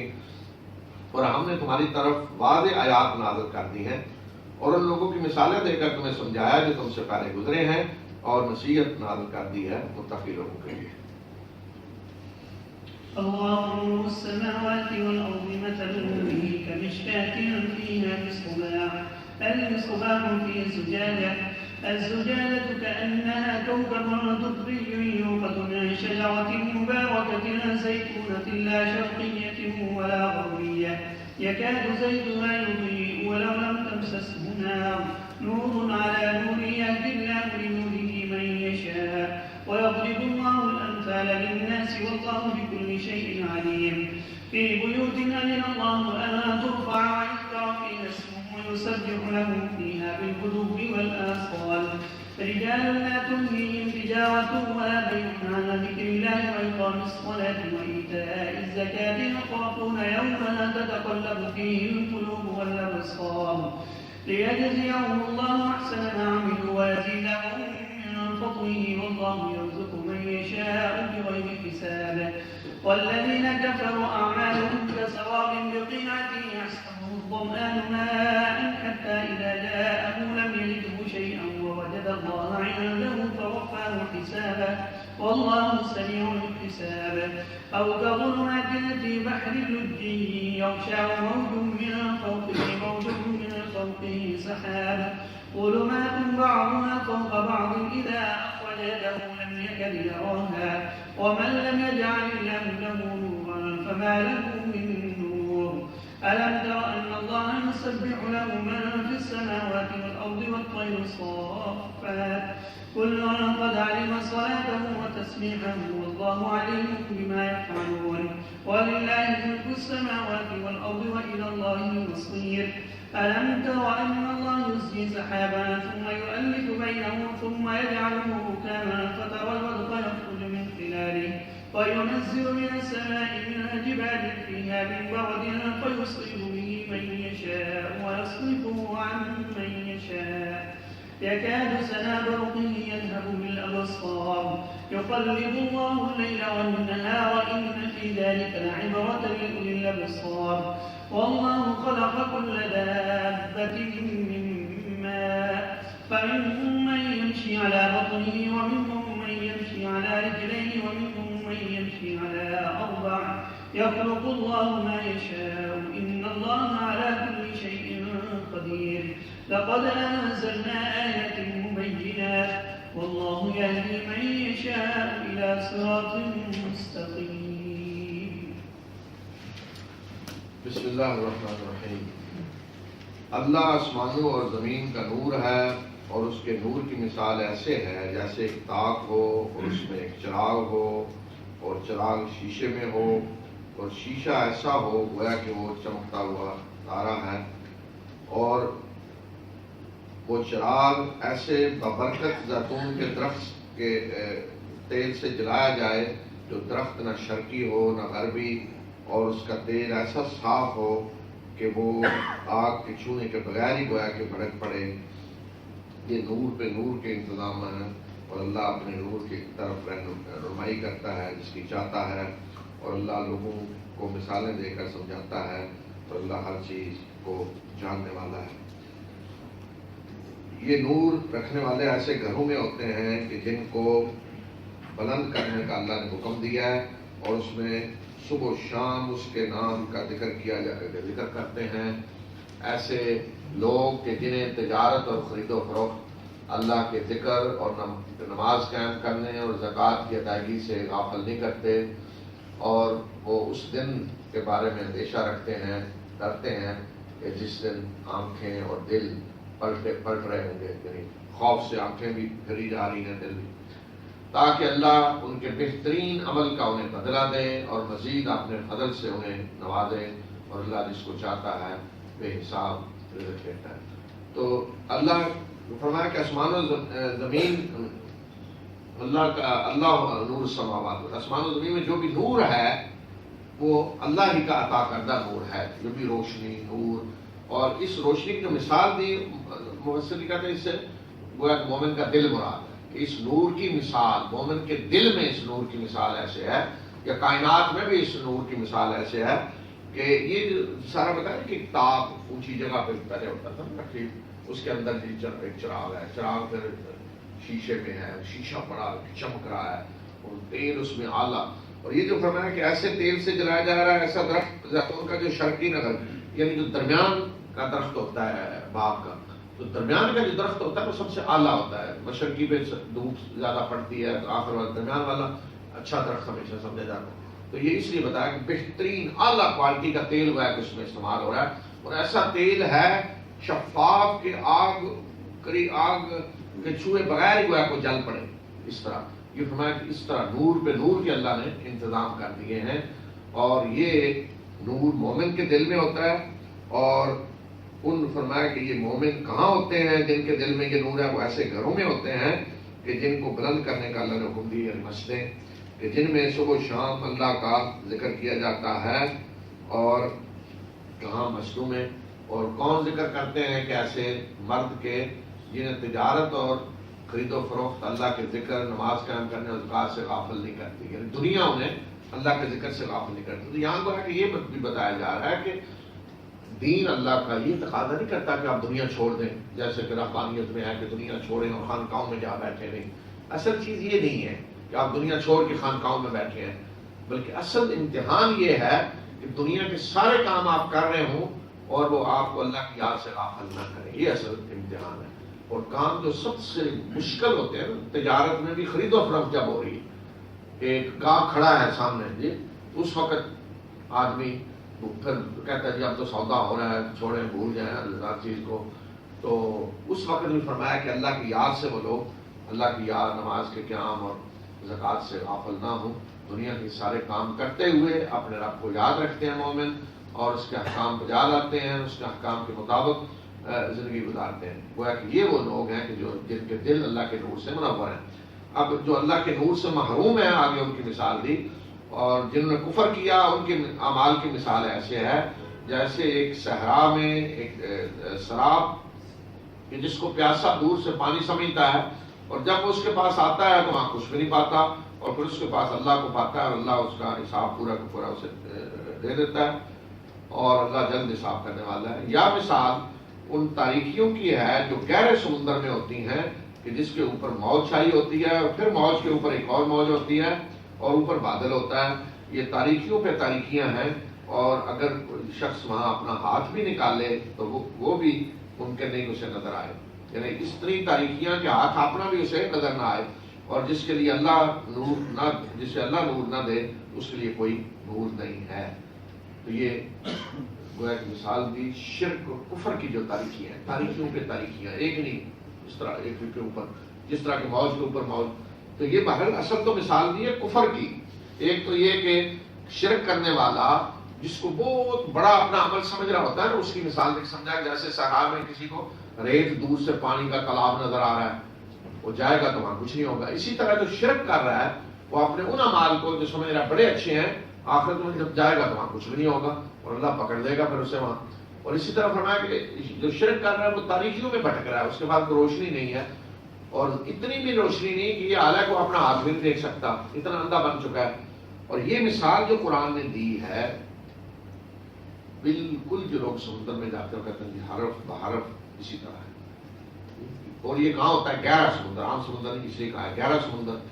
ایک اور یہ بھی اس سے پتہ چلا کہ موج ایک اوپر ہوتی ہے، اس کے نیچے بھی موجیں ہوتی ہے، یہ بھی آج سائنسی طور پہ ثابت ہے. اور وہاں پھر ایسے ہوتا ہے کہ آدمی کو اپنا ہاتھ بھی نظر نہیں آتا، اور اوپر بادل ہو خاص طور. اب سوال یہ بھی ہے کہ رسول اللہ صلی اللہ علیہ وسلم تو کبھی سمندر پہ سفر نہیں آپ نے کیا، اور اگر اوپر کیا بھی ہو تو نیچے تو کبھی نہیں گئے. یہ تو وہ شخص آج ہم میں سے جو سمندر کے اوپر گئے بھی ہیں کبھی کشتی میں، اس حقیقت کا انہیں تو نہیں پتا نا. اس حقیقت کا تو انہیں پتا ہے جو باقاعدہ بوتنا لگا کے آج وہ گہرائی میں جاتے ہیں، جیسے نیوی کے لوگ ہیں، وہ بھی کمانڈوز وغیرہ خاص طور پہ جو اس طرح کے نیچے جاتے ہیں زیادہ، انہیں اس حقیقت کا علم ہوتا ہے. تو اب رسول صلی اللہ علیہ وسلم کو کس نے یہ بتا دیا؟ اگر وہ کہتا ہے کہ اللہ کا کلام نہیں ہے تو آپ کو کیسے پتا چلا؟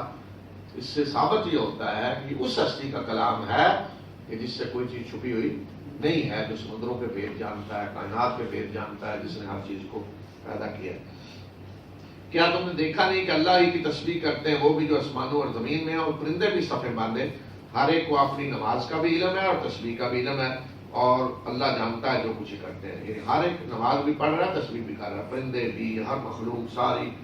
صرف انسان ہے کہ جس کو اختیار اللہ نے دیا ہے، جن ہے، باقی اپنے اپنے تسبیح کر رہے ہیں، لیکن ہمیں نہیں پتا ان کی تسبیح کیسے ہوتی ہے، طریقہ کیا ہے، لیکن کر رہے ہیں. پرندے بھی تسبیح کر رہے ہیں، گویا کہ اپنی نماز بھی ہے ان کی.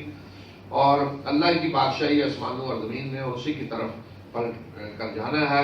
کیا تم نے دیکھا نہیں کہ اللہ بادلوں کو چلاتا ہے، پھر وہ انہیں ایک دوسرے سے جوڑتا ہے، پھر وہ انہیں طے بطے کرتا ہے، اور پھر تم دیکھتے ہو کہ اسی کے اندر سے بارش کے قطرے گرتے ہیں، اور وہ آسمانوں کے اندر ان پہاڑوں سے جو اس میں ہوتے ہیں اولے برساتا ہے، اور پھر جس چاہتا ہے وہ گراتا ہے، اور جس سے چاہتا ہے وہ ٹال دیتا ہے. اور بادل کی چمک قریب ہے کہ آنکھوں کو خیرہ کر دے، آنکھوں کو لے جائے.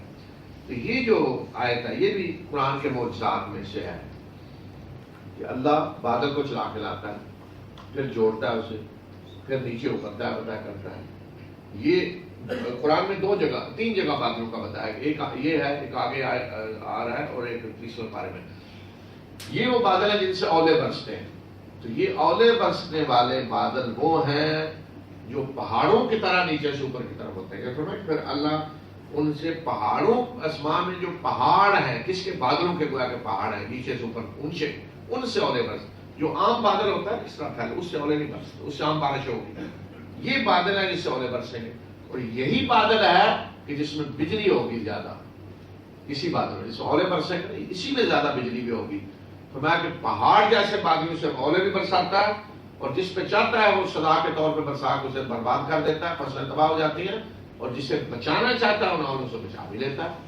اور پھر بجلی جو چمک رہی ہوتی ہے اس دوران قریب ہے کہ آنکھوں کو بالکل خیرہ کر دے، اس طرح کی بجلی اسی دوران بجلی کی چمک کہ جن بادلوں کے اندر اولے ہوتے ہیں اور جو بادل اونچائی میں ہوتے ہیں نیچے اور اوپر. تو یہ آج سائنسی طور پہ ثابت ہے کہ یہ بھی یہی قسم ہے بادلوں کی جو قرآن نے بتائی. حرف اسی طرح کہ جن سے اولے برستے ہیں.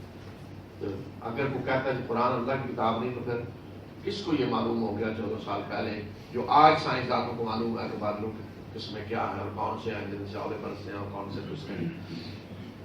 اللہ رات اور دن کو پھیرتا ہے، یعنی آگے پیچھے لاتا ہے.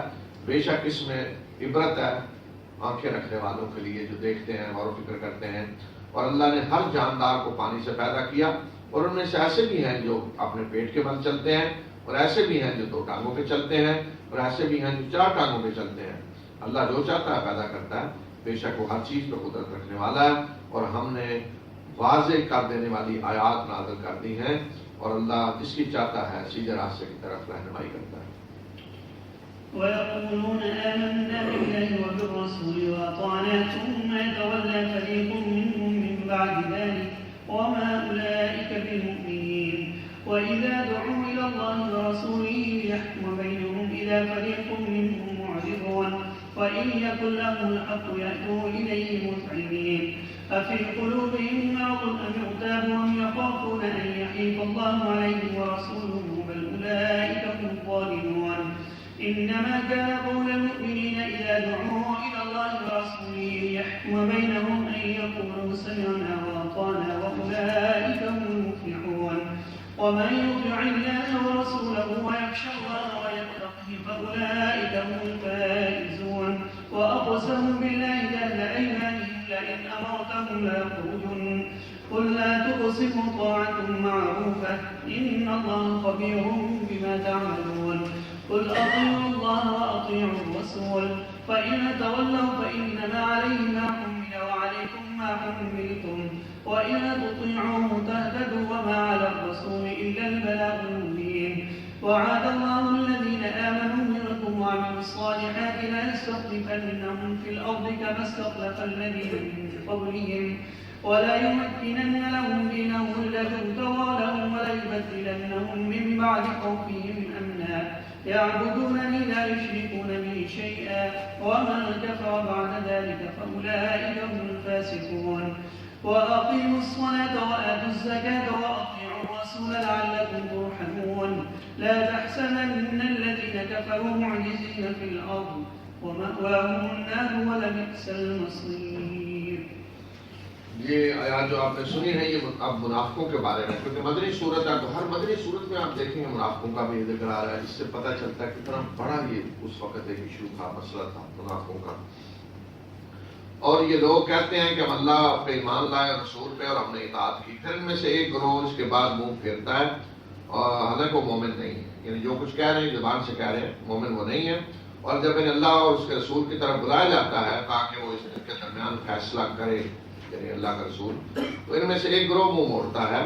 اور اگر حق انہیں مل رہا ہو تو پھر بڑے فرمانبردار بن کے چلے آتے ہیں، یعنی اگر انہیں پتہ چلے کہ فیصلہ ان کے حق میں ہوگا پھر فوراً آتے ہیں فرمانبردار بن کے، اور اگر پتہ چلے کہ ہمارے خلاف ہوگا تو پھر بھاگ جاتے ہیں. کیا ان کے دلوں میں بیماری ہے، یا یہ شک میں پڑے ہوئے ہیں، یا یہ ڈرتے ہیں کہ اللہ اور اللہ کا رسول ان کی حق تلفی کرے گا؟ بلکہ یہ ظالم لوگ ہیں. ڈر رہے ہیں کہ اللہ کا رسول ان پہ کوئی ظلم کرے گا، فیصلہ اللہ کے رسول کا اس طرح ہوگا، یا شک میں ہے.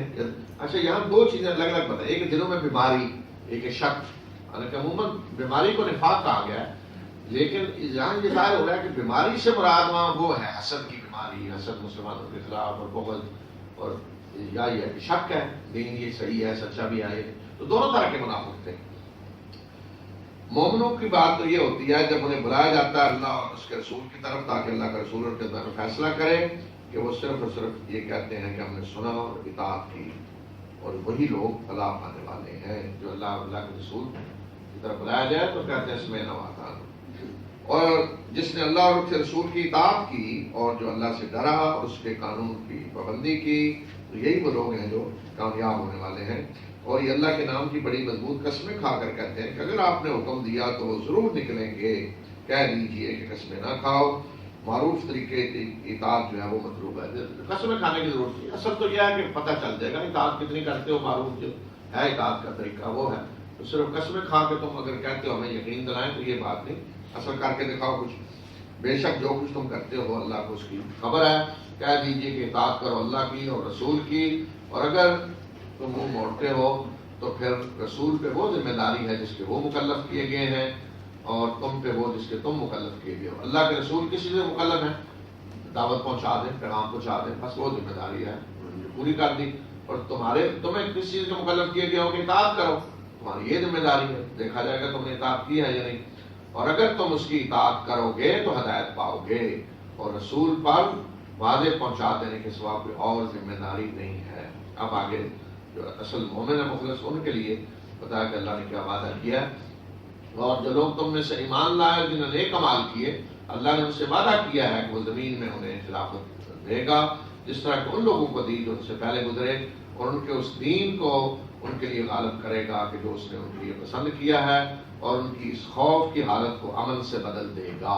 آج جو خوف ہے, مسلمان کمزور ہے, ڈر رہے ہیں, اس کے بعد امن آ جائے گا. اور وہ میری عبادت کریں گے, میرے ساتھ کسی کو شریک نہیں ٹھہرائیں گے. اور جس نے اس کے بعد کفر کیا تو وہی فاسق ہیں.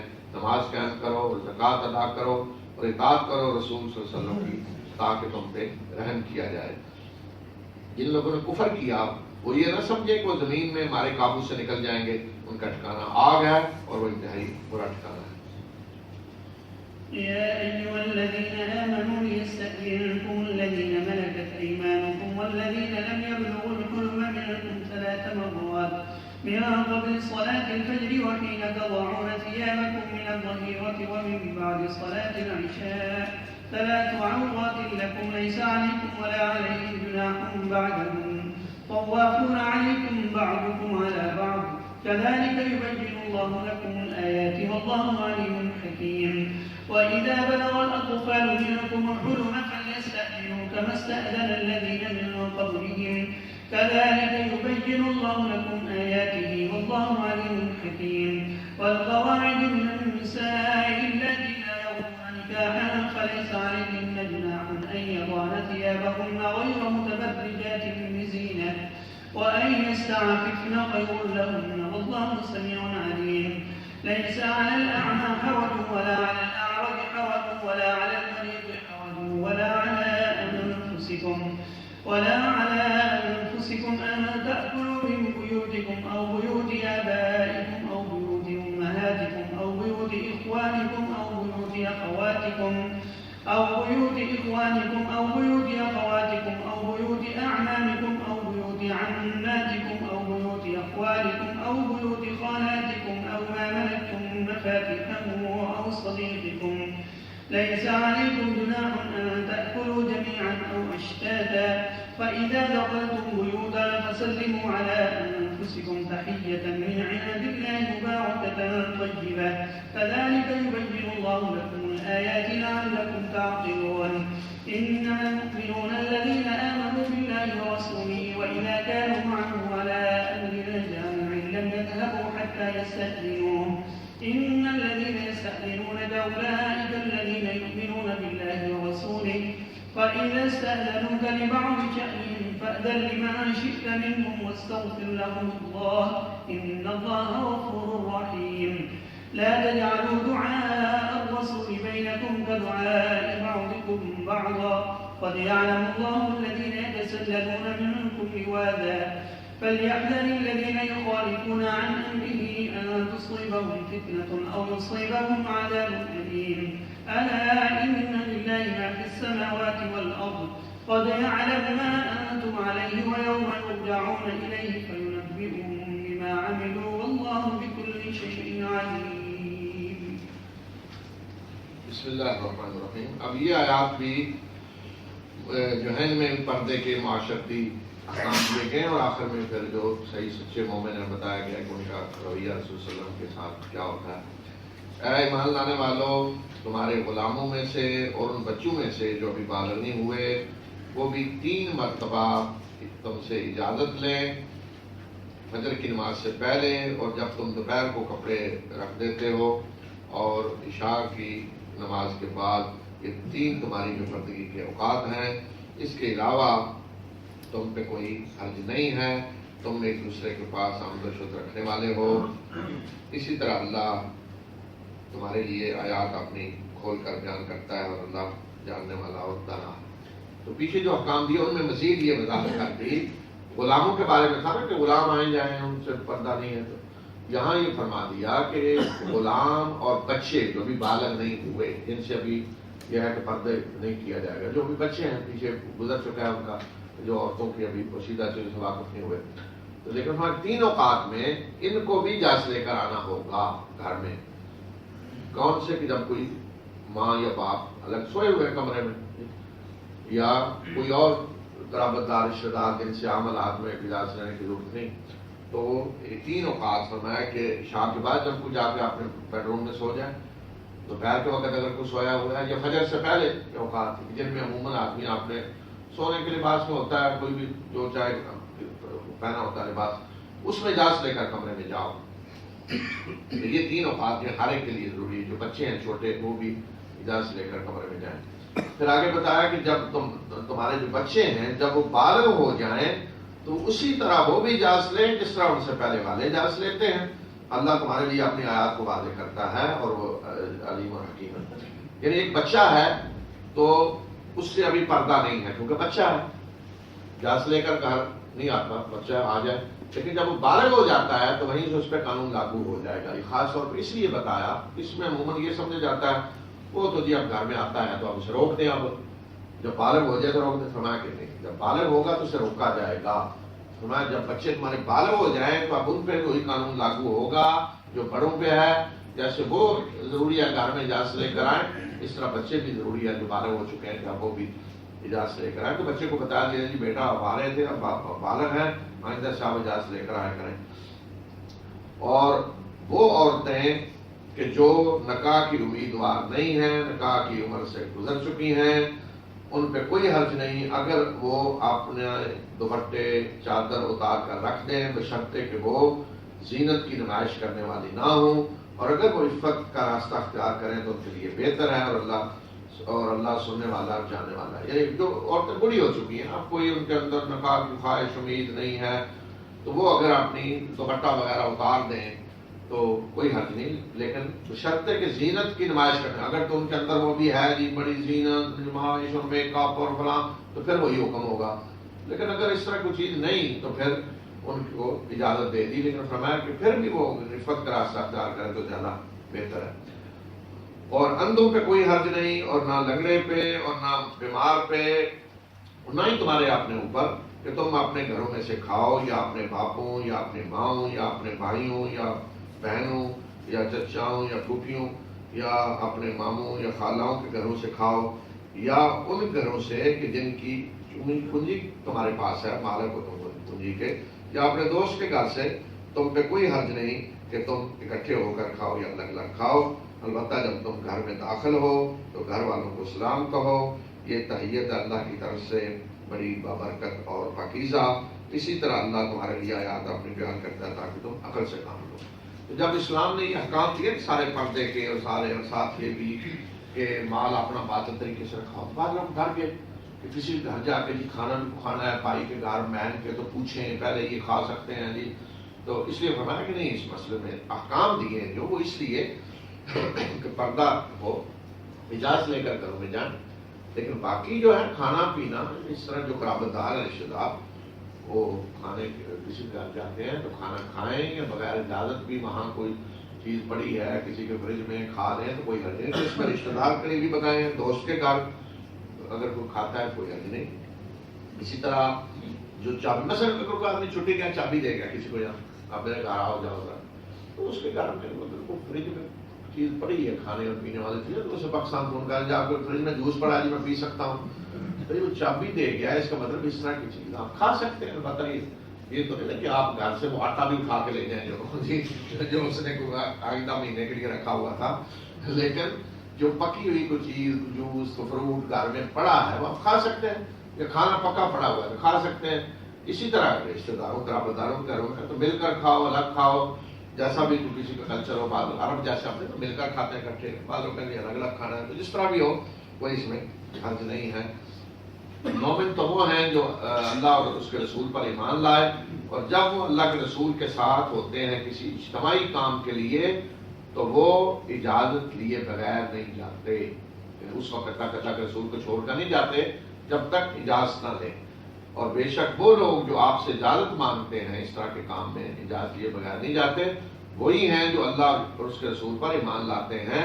اور اگر وہ اپنے کسی کام کے لیے آپ سے اجازت مانگیں، یعنی چھٹی مانگیں، تو آپ ان میں سے جس کو چاہے چھٹی دیں اور ان کے لیے اللہ سے معافرت طلب کریں. بے شک اللہ بخشنے والا مہربان ہے. لیکن اللہ کے رسول نے بلایا کسی کام کے لیے، جیسے خندق کھودی جا رہی تھی مثلا، اب اس نے فرمایا کہ جو سچے مومن ہیں وہ اس طرح نہیں کہ جب چاہ اٹھ کے چلیں گے، نہیں، وہ اللہ کے رسول سے اجازت لیے بغیر نہیں جائیں گے.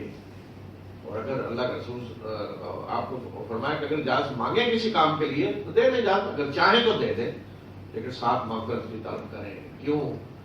ایک شخص اللہ کے رسول کو چھوڑ کے جا رہا ہے، اللہ کے رسول تو لگے ہوئے کام میں، تو چھوڑ کے جا رہا ہے، تو یہ آسان چیز تو نہیں ہے، اس نے غلط کام کیا ہے. تو اس لیے فرمایا کہ اجازت دے دیں کہ ساتھ مغفرت بھی مانگے کہ اللہ اسے معاف کرے. جو منافق تھے وہ اس طرح کے ادھر ادھر کھسک جاتے بغیر اجازت کے. اور تم رسول کے بلانے کو اپنے درمیان ایک دوسرے کے بلانے کی طرح نہ سمجھو. اللہ ان لوگوں کو جانتا ہے، دیکھتا رہا ہے کہ جو تم میں سے ایک دوسرے کی آڑ میں کھسک جاتے ہیں. تو ان لوگوں کو جو اللہ کے رسول کی مخالفت کرتے ہیں ڈرنا چاہیے کہ ان پہ اللہ انہیں کسی آزمائش میں ڈالے یا دردناک عذاب کی لپیٹ میں آئے. وہ تو فرمایا کہ اللہ کے رسول نے جب بلایا ہو کسی کام کے لیے تو اس طرح سمجھو آپس میں جیسے کسی نے بلایا، جائیں نہ جائیں کوئی فرق نہیں پڑتا، جائیں بھی تو تھوڑی دیر بیٹھ کے آ جائیں. نہیں، اللہ کے رسول نے بلایا تو جانا لازمی ہے، لبیک کہنا لازمی ہے. پھر جا کر بھی وہاں جو کام ہے وہ کریں، جب تک اللہ کے رسول اجازت نہ دیں وہاں سے نہ آئیں.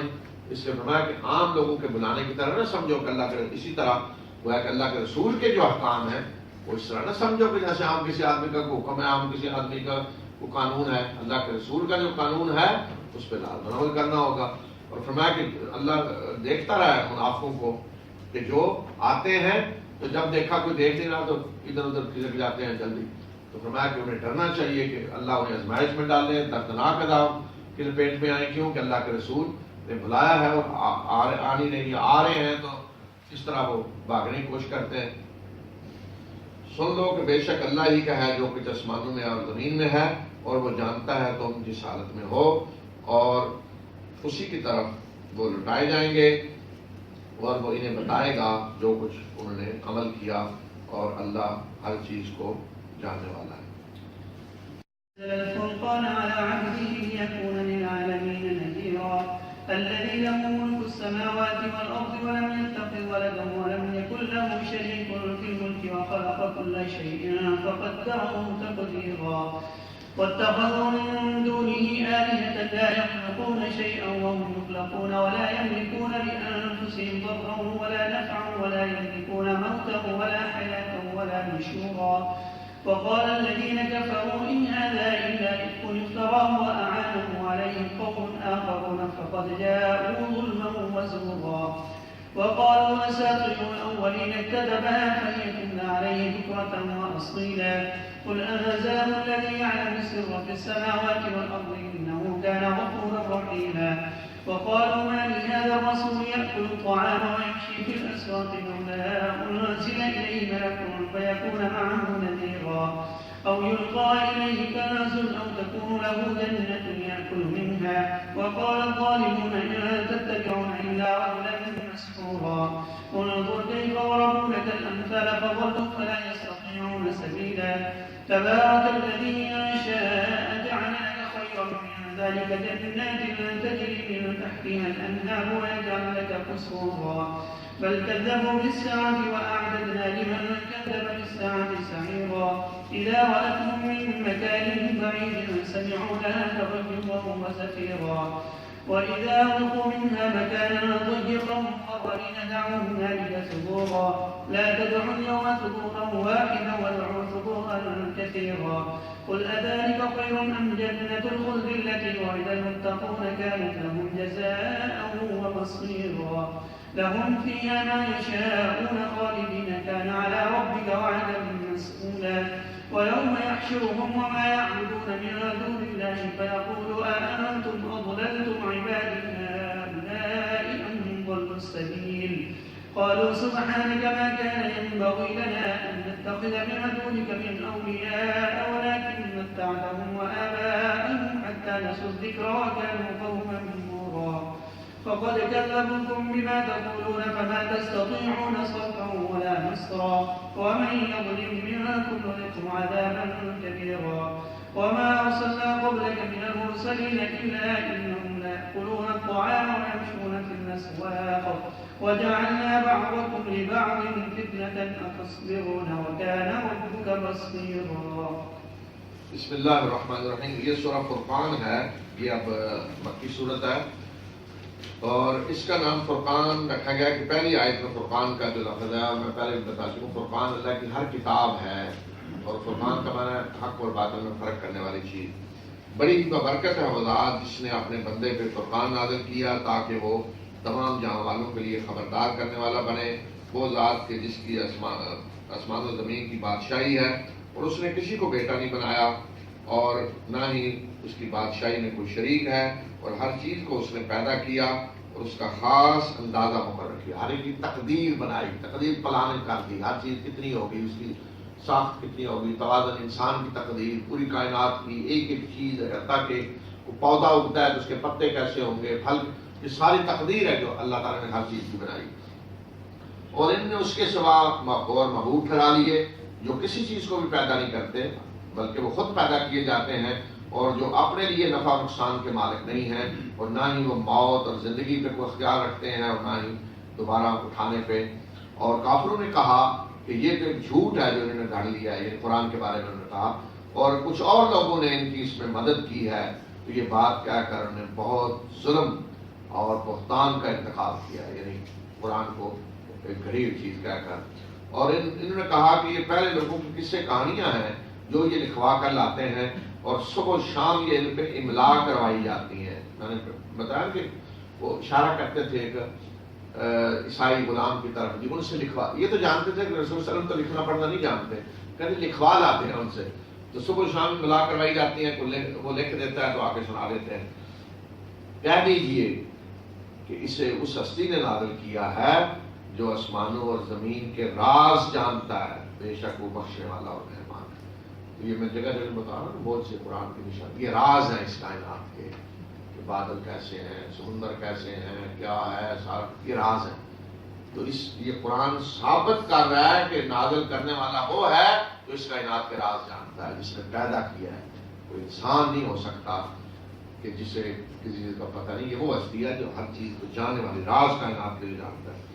اور یہ کہتے ہیں کہ اس رسول کو کیا ہے کہ یہ کھانا کھاتا ہے، بازاروں میں چلتا ہے اور اس کے طرف کو فرشتہ کیوں نہیں نازل کیا جو اس کے ساتھ خبردار کرنے والا ہوتا کو باڈی گارڈ کے طور پہ، یا اس کو خزانے کیوں نہیں دیے گئے، یا اس کے پاس کو باغ کیوں نہیں ہے جس میں سے یہ کھاتا.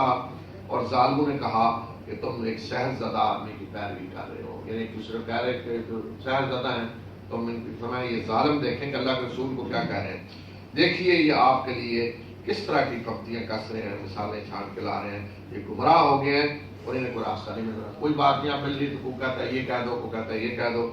بڑی ہی بابرکت ہے وزاد، اگر وہ چاہے تو ان کی تجویز کردہ چیزوں سے بہتر تمہیں دے دے. جو کچھ یہ کہہ رہے ہیں باغ اور یہ اور اس سے بہتر اللہ تمہیں دے سکتا ہے. ایسے باغات کہ جن کے نیچے نہریں بہری ہوں اور تیرے لیے وہ محل بنا دے. یہ جو کہہ رہے ہیں اس سے سب کچھ اللہ دے سکتا ہے لیکن وہ اس کی حکمت کا تقاضا نہیں ہے، پھر امتحان نہیں ہو سکتا. بلکہ اصل بات یہ ہے کہ انہوں نے قیامت کی گھڑی کو جھٹلا دیا ہے اور جس نے قیامت کو جھٹلایا اس کے لیے ہم نے بڑی آگ تیار کر رکھی ہے.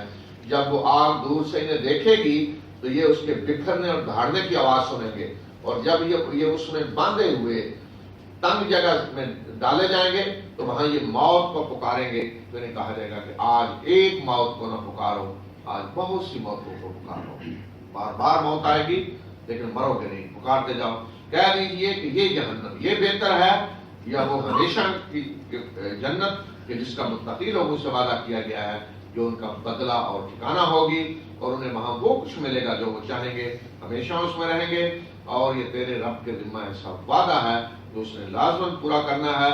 اور اس روز کو یاد کرو جس دن وہ انہیں بھی اکٹھا کر کے لائے گا، اور ان کو بھی جن کی یہ اللہ کے سوا عبادت کرتے تھے۔ تو اللہ کہے گا کن کو؟ جن کی عبادت کرتے تھے، کہ کیا تم نے میرے ان بندوں کو گمراہ کیا ہے، یہ خود ہی گمراہ ہو گئے، راستہ بھٹک گئے؟ تو وہ بندے جن کی یہ عبادت کرتے تھے اللہ کے سوا، وہ کہیں گے کہ اللہ تو پاک ہے، ہماری کیا مجال کہ ہم تیرے سوا کسی اور کو سرپرست بنائیں، بلکہ اصل بات یہ ہے کہ تو نے انہیں اور ان کے آباء و اجداد کو خوب سمانے زندگی دیا، تو یہ یاد دہانی کو بھول گئے اور یہ تباہ و برباد ہونے والے بن کے رہ گئے۔ تو دیکھو جو کچھ تم کہتے ہو اس بات کو انہوں نے جھٹلا دیا، یعنی جن کو تم معبود بنائے ہوئے تھے اور سمجھتے تھے وہ تمہیں آخرت میں بچائیں گے، دیکھو انہوں نے جھٹلا دیا اس بات میں جو تم کہتے ہو۔ تو اب نہ تو تم اس عذاب کو ٹالنے کی استطاعت رکھتے ہو اور نہ ہی تم اپنی مدد کر سکتے ہو، اور تم میں سے جس نے ظلم کیا اسے ہم بہت بڑے عذاب کو مدد چکھائیں گے۔ اور آپ سے پہلے بھی جو ہم نے رسول بھیجے وہ سارے کے سارے اس کے سوا کچھ نہیں تھے کہ وہ کھانا بھی کھاتے تھے اور بازاروں میں بھی چلتے پھرتے تھے، اور ہم نے تم میں سے بعض کو بعض کے لیے آزمائش بنا دیا ہے، کیا تم صبر کرو گے؟ بے شک تیرا رب دیکھ رہا ہے۔ یعنی کہتے ہیں رسول کھانا کیوں کھاتے ہیں؟ وہ پہلے جو ہے وہ بھی کھانا کھاتے ہیں، بازاروں میں چلتے ہیں، سارا کچھ، لیکن اصل بات یہ ہے کہ ہم نے آزمائش بنا دیا ہے۔ یعنی اللہ کے رسول ان کے لیے آزمائش ہے، کہتے ہیں جی دیکھیں رسول کھانا کھا رہے ہیں، بیوی بچے ہیں، تو رسول تو فرشتہ ہونا چاہیے، لیکن دوسری طرف جو الزام لگانے والے ہیں وہ آزمائش بن گئے ہیں مسلمانوں کے لیے بھی، اس طرح کے الزام لگا رہے ہیں، جھٹلا رہے ہیں، تو اب مسلمان بھی اس میں کیا رویہ اختیار کرتے ہیں، کس طرح جواب دیتے ہیں، صبر کرتے ہیں۔ اس لیے فرمایا کہ تصبرون، کیا تم صبر کرو گے اس پہ جو کچھ مسلمانوں کو کہا جا رہا ہے؟ اور تیرا رب دیکھ رہا ہے جو کچھ اجازت کر رہے ہیں، جس طریقے سے جھٹلا رہے ہیں، اللہ سب کچھ دیکھ رہا ہے مسلسل، اس سے کچھ چھپی نہیں ہے۔